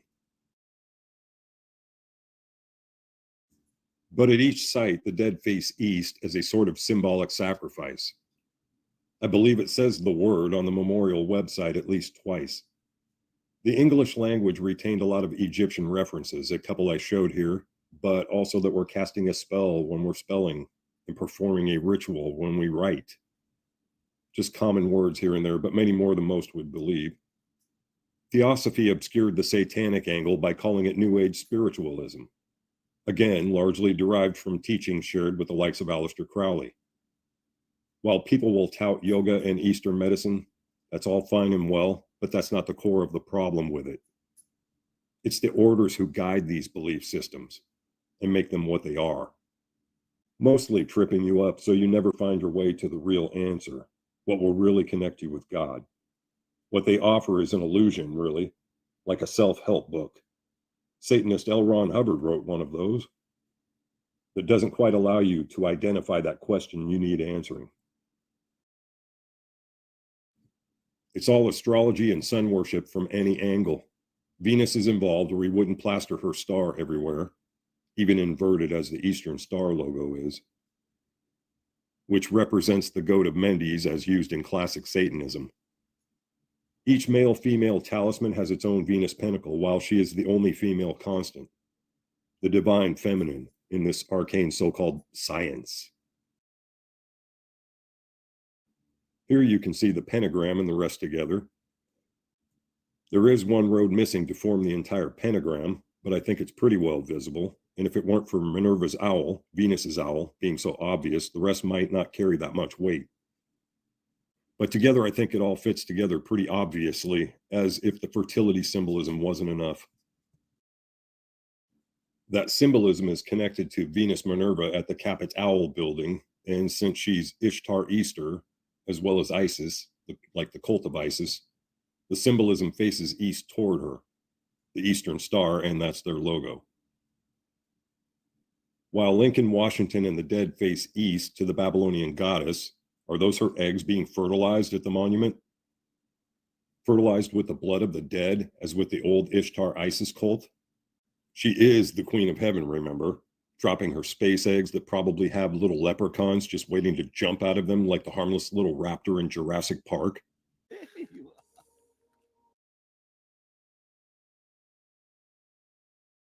That would be their little demon friends that teach things to people like Nazis, like the kind who stayed in the US after Operation Paperclip. Children of Nazis, a whole other topic. But believe me, it will still have Satanism in it. They all want to be little gods, and the deviants and morally bereft are brought on board once they prove themselves. Usually that's through some form of coercion or blackmail rather than actual trust, or just keeping that stardom or life that they're used to enjoying. People can be made to discard their morality pretty easily when money, fame, and dark desires can be obtained, just at someone else's expense generally, a sacrifice maybe. That's the difference between Christians and Satanists. Christians sacrifice themselves, but Sabbateans, Saturnalians, Satanists, or whatever you like, sacrifice others. But again, it's all to feed the beast. That's how I got introduced to the music industry. I swear I wanted to be like the Amy Grant of music. Yeah. But it didn't work out, and so I sold my soul to the devil. Sold my soul to the devil. Why do you still do it? Why are you still out here? Well, it goes back to the destiny thing. I mean, I made a bargain with it, you know, a long time ago, and I'm holding up my end. What was your bargain? To get where I am now. Should I ask who you made the bargain with? with you know, with the chief commander. On this earth? And this earth, and then in the world we can't see. And I made a bargain with it. Now with new improved witchery. So they are fully on board with helping Big Brother and his Freemasonic auxiliaries do the dirty to the public when called on. Those who don't are probably dead, and they can do it from afar without leaving a trace, and it all looks like the victim just had an episode. It's the externalization of the hierarchy being slowly rolled out with each passing generation, so that the younger generation will accept these new normals every time something challenges the status quo. And they'll call it progress, while impressionable young minds use it to rebel against the older generation. They get us to do it to ourselves, fighting against the ethics our ancestors had ideally molded themselves into better people with. But that's all going away, entropically decaying into oblivion. That was the point.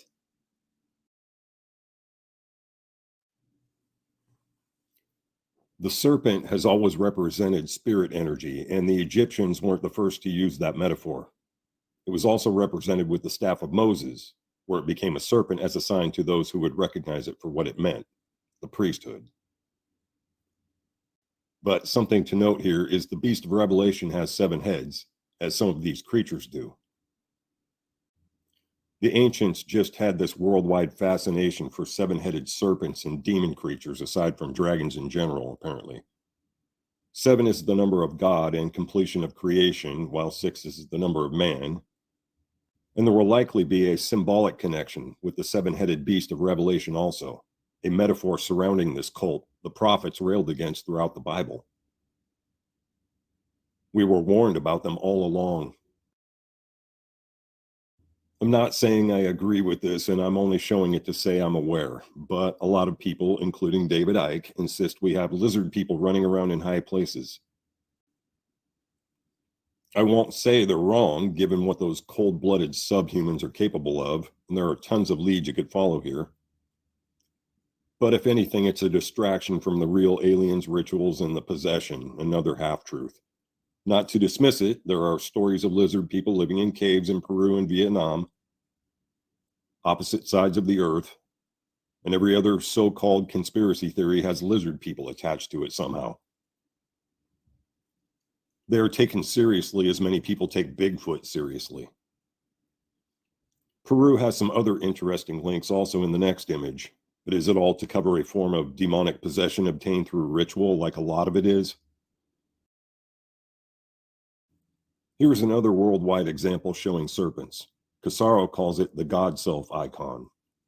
Is it a man or a legendary hero like Gilgamesh, Nimrod, Samson, Hercules, or Osiris represented by Orion? Whatever the answer, it is clearly a worldwide phenomenon and often shown battling a serpent, which again can represent spirit energy. More information about temples like these can be found with the Flood on the Bright Insight channel and others. While much of this is probably antediluvian, it seems that after the flood, when technology was lost, the builders around the world started making step pyramids almost immediately so they could take up old practices, like ritual sacrifice at the tops of temples. They were very anxious to get back to appeasing someone very bloodthirsty. The Atlantean period, we'll call it, would have seen greater architecture like the Cyclopean masonry, Old One Eye again, and the Giza pyramids, Pumapunku, Baalbek, just to name a few. There's no denying it's worldwide, though. And given the worldwide practices people took up with ritual sacrifices, particularly to the sun god, then you have to wonder what was going on before that in Atlantis. It's very possible that they were as close to humanity destroying itself as we are now, and unfortunately had to be euthanized before the disease could completely kill the body of man. And then we got another chance with freedom of choice to be stupid all over again. This seemed as good a place as any to interject the flat earth, since we're talking about ancient history, mostly because I'm sick of hearing about it. There is a reason these half-truth tellers came up with Musica Universalis, also called music of the spheres, that revolves more around the idea of universes as opposed to worlds. But it's all connected like clockwork and also gave rise to Age of Enlightenment ideas like the plurality of worlds. What I'm saying is get a telescope, look at everything out there tonight, and tell me if you see any squares. The idea has been suggested that early sailors created flat earth propaganda so their competitors wouldn't sail as far and take their profits. Very likely. As I mentioned, Deuteronomy 4:19 claims what you see out there is other worlds and people. So God made us live on a square to surround us with spheres that other people live on. Yeah, okay. I've seen the evidence in all the little home experiments. How does a sound wave work? What happens when you ripple a pond? Is it square? There are not a whole lot of squares in nature, actually, and neither is the earth. And it's not flat, like your head. It's more like a Fibonacci sequence, like your head. Moving on.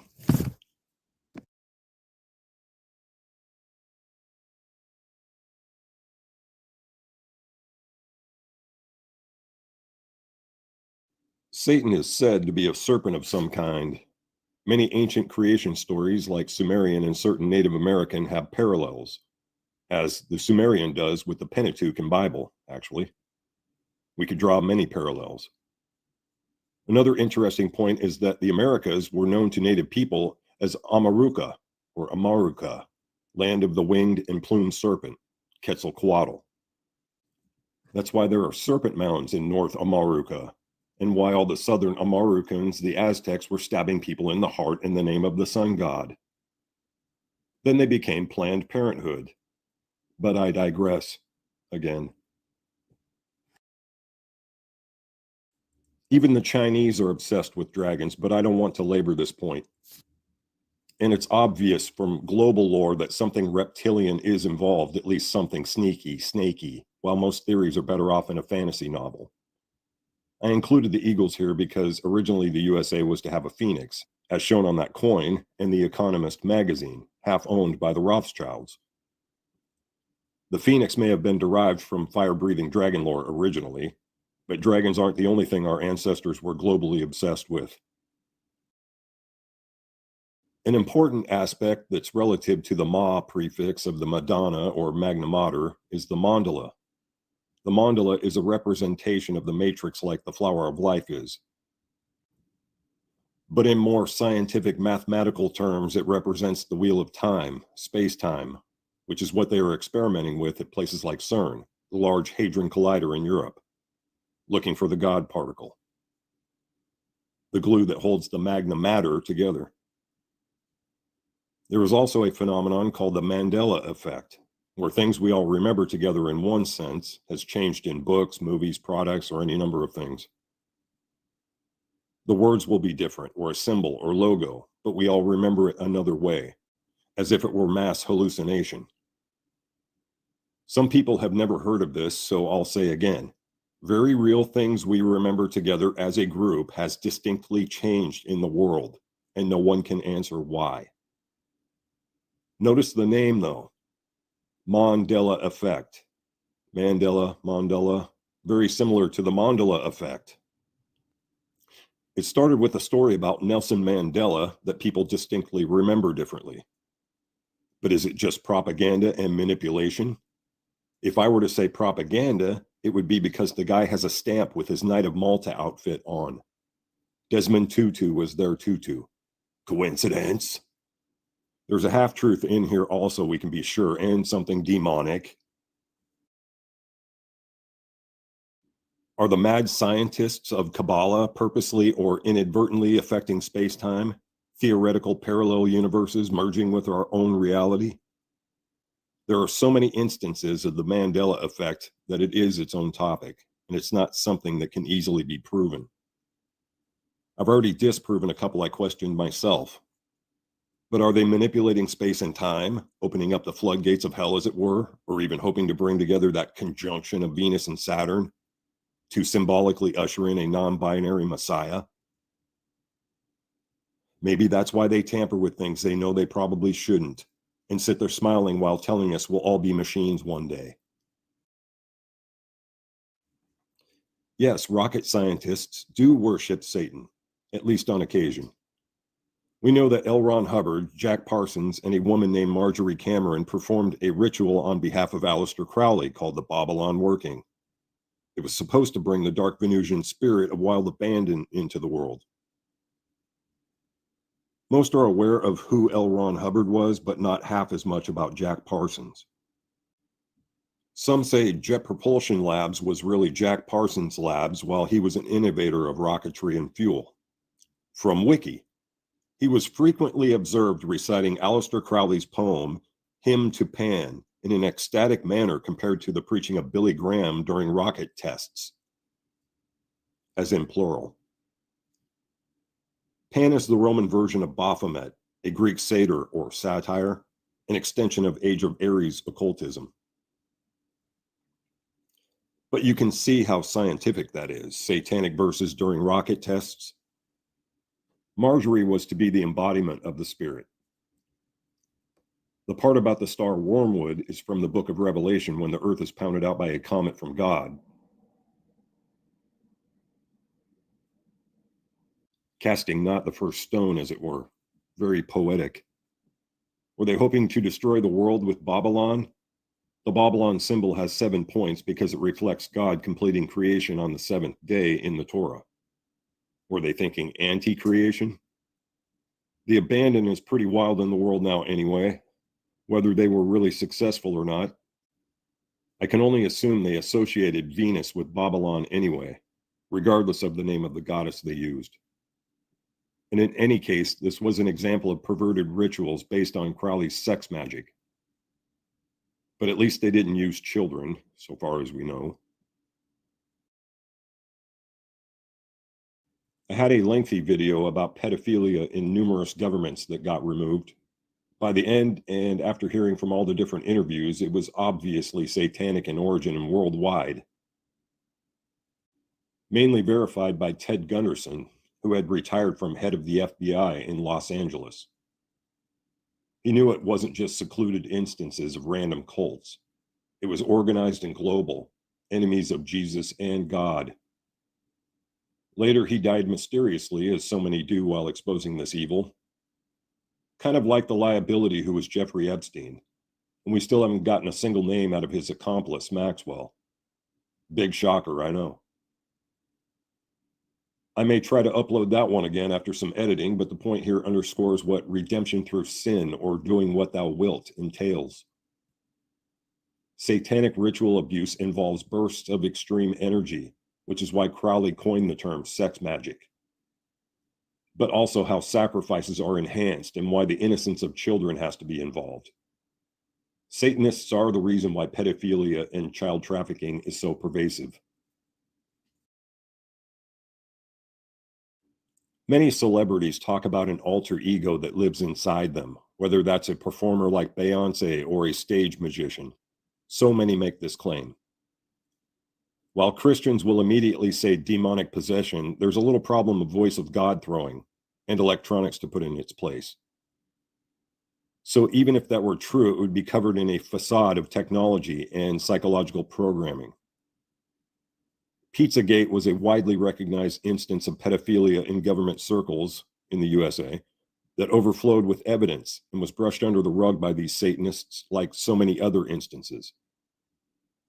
They don't just do these things because they're demented, but also because of the sex magic and heightened emotions of the victim help them feed their little green beasts like lamb. That's what I'm saying. That comment about lab rats and Mickey Mouse was no joke. Besides all the child trafficking and satanic ritual abuse, there are a lot of TIs, targeted individuals out there all over the world having their brains turned into mush right now by this cult. It's really just a game for them, even if the hierarchy has an end result in mind for it. But this is not something a person with no wherewithal can handle on their own. They will end up institutionalized most likely because the cult prefers it to death while they play God in the hell on earth they've created.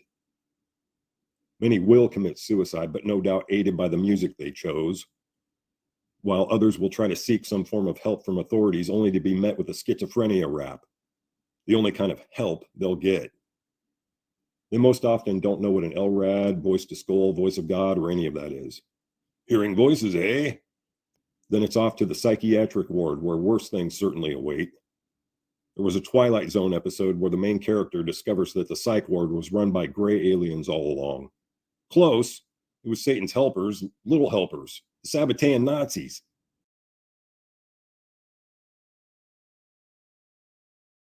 But these lab rats here are just a prelude to us all becoming the slave robots our hidden hand envisions. And failing that, at least an abomination that they hope to drag to hell with them. That's what redemption through sin is all about. Inverting everything natural and corrupting innocence. Being a non-binary robot is about the biggest affront to God we could make. Thus the push to be that. And then we'd all be hackable puppets along with. But worse would be giving our consciousness, our souls, over to the singularity entrapped in its matrix. That's the end game, but who is really driving it? Are the satanic politicians and elite really wanting to live there? Or are they in it too deep with the little green men from Saturn, too possessed? I would guess it's a lot of empty promises in any case. I know the people I'm aiming this at have been beaten with so-called science factoids and propaganda for so long There's no rational, tangible proof a person could give besides showing what their personal enemy wants to do to them to show you really need to take a side here. Your consciousness is just energy for someone with the ability to upload to the cloud, as it were, or download into the trash bin, your spirit. Your physical brain is just a temporary hard drive for a technology that's beyond comprehension, seeming like magic to most people. And guess who's going to use that against you and knows better? I know we've all been taught to wince at the name Jesus, like saying Jew in public, to even feel humiliated to say. It's conditioning. But he is the only one who will lead you to the real God as opposed to the manufactured one, and gives more than one context to being what saved means here. Think about it. The Kabbalists laid an evil trap in the name of their fraud god that behind its lies clearly hates humanity with a burning passion. Yes, they are now the sun gods too, working on it anyway.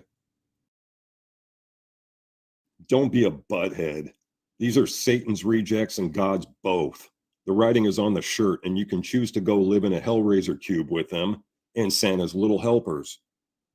If not a feeding trough, then at least the singularity is a way to affront God and say we have your children's souls. But it's always a choice, at least up until the point of so-called death. People have near-death experiences every day, almost all of them involving an out-of-body experience where nothing is tangible and no one can hear them except others in the same predicament. It's told the same way by just about every person that experiences death and returns.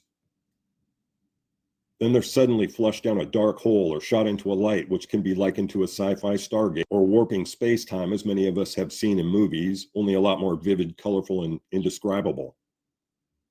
Do you think they don't still take those gates to heaven seriously? They definitely adhere to it while telling the rest of us it's not science or their version of it, therefore it's BS. Sorry, Saturn excrement. I know skeptical people always want to know why God was such a ruthless God in the Bible if he's so loving, killing all those so-called innocent people, seemingly at random, or at least a cover story for the Israelites to make war. It was epigenetics, coupled with the mysterious giants and the Atlantean Empire, we're calling it, that had presumably gone too far, or the entire Earth wouldn't have been wiped out. Because in other examples, there were only a limited number of people that needed to be dealt with, if you noticed. And by epigenetics, I mean the kind of thing we're seeing now, the merging of genders and machines with humans, while in the background sits this creeping, evil presence spurning the whole thing forward. Not just people, but a hateful, spiteful, alien kind of presence. And as people are drawn into the sick, degenerate cult and even breed their ethics into each generation, their power has allowed them to slowly absorb the collective consciousness into their way of thinking, as if it's our own idea. Take music, for example. Is it really what people wanted? Or what was promoted and even groomed to a certain design? How about fashion? Go look at a modern fashion show and tell me you're still on the same planet, let alone Babylon. Insanity becomes rampant, and then the underbelly continues to feed on human misery and even corrupt the minds, souls, and bodies of children. Why wouldn't God blow that up? It's a disease of the human spirit, let alone genetics. Need I go on? You'd think these people were possessed or something.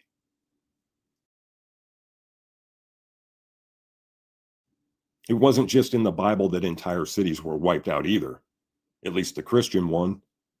The Hindu Mahabharata has similar stories, and there is a place in India called Mohenjo-daro, where it appears like a nuclear device of some kind went off thousands of years ago. Given the irradiated soil, people were found fused and huddled together like they saw imminent doom coming. Again, buttheads, don't be one.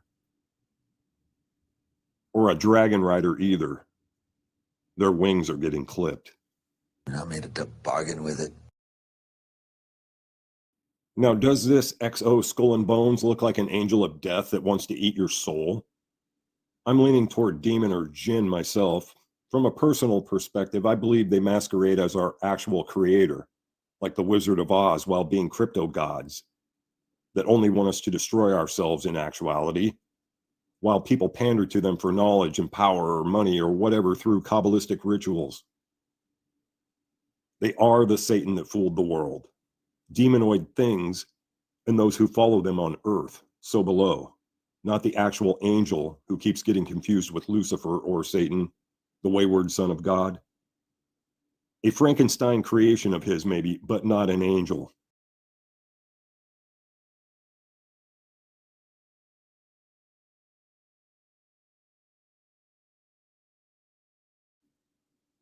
Some of the smartest people in the world, as the human curve goes, are going to look like this very soon.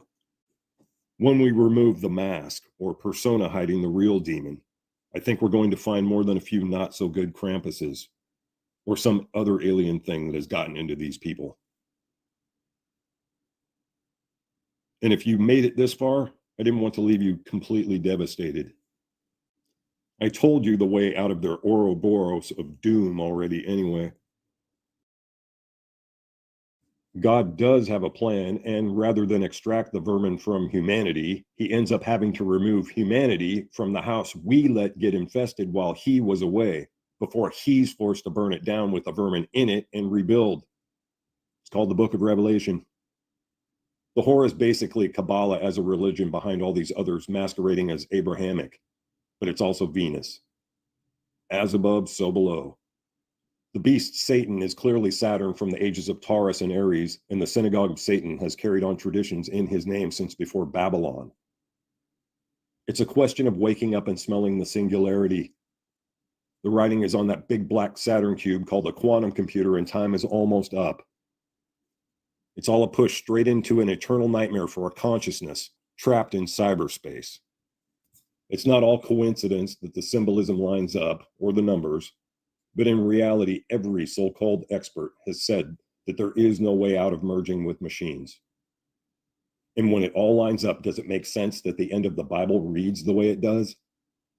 It is the end of humanity after a tipping point. We will lose control. But it made your life easier in the comfort of your own cocoon, at least until the body wasn't needed anymore. Remember who Venus really was represented by initially. Inanna, bloodthirsty, taloned night predator. Now she lives in DC and everywhere in the West and the world, and she loves a good lab rat. But maybe not half as much as Santa's elves or Saturn itself. I made a bargain with it. Run to Jesus, kids. These hellhounds are on everyone's trail now, and now you know what you're being saved from besides the obvious, saving your soul. Believe it or don't. You sold your soul. You going down, all the way down. Hellhounds on your trail, boy. Hellhounds on your trail. Run! Run!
If I were a Jew, I'd be a Zionist. I am a Zionist. You don't have to be a Jew to be a Zionist.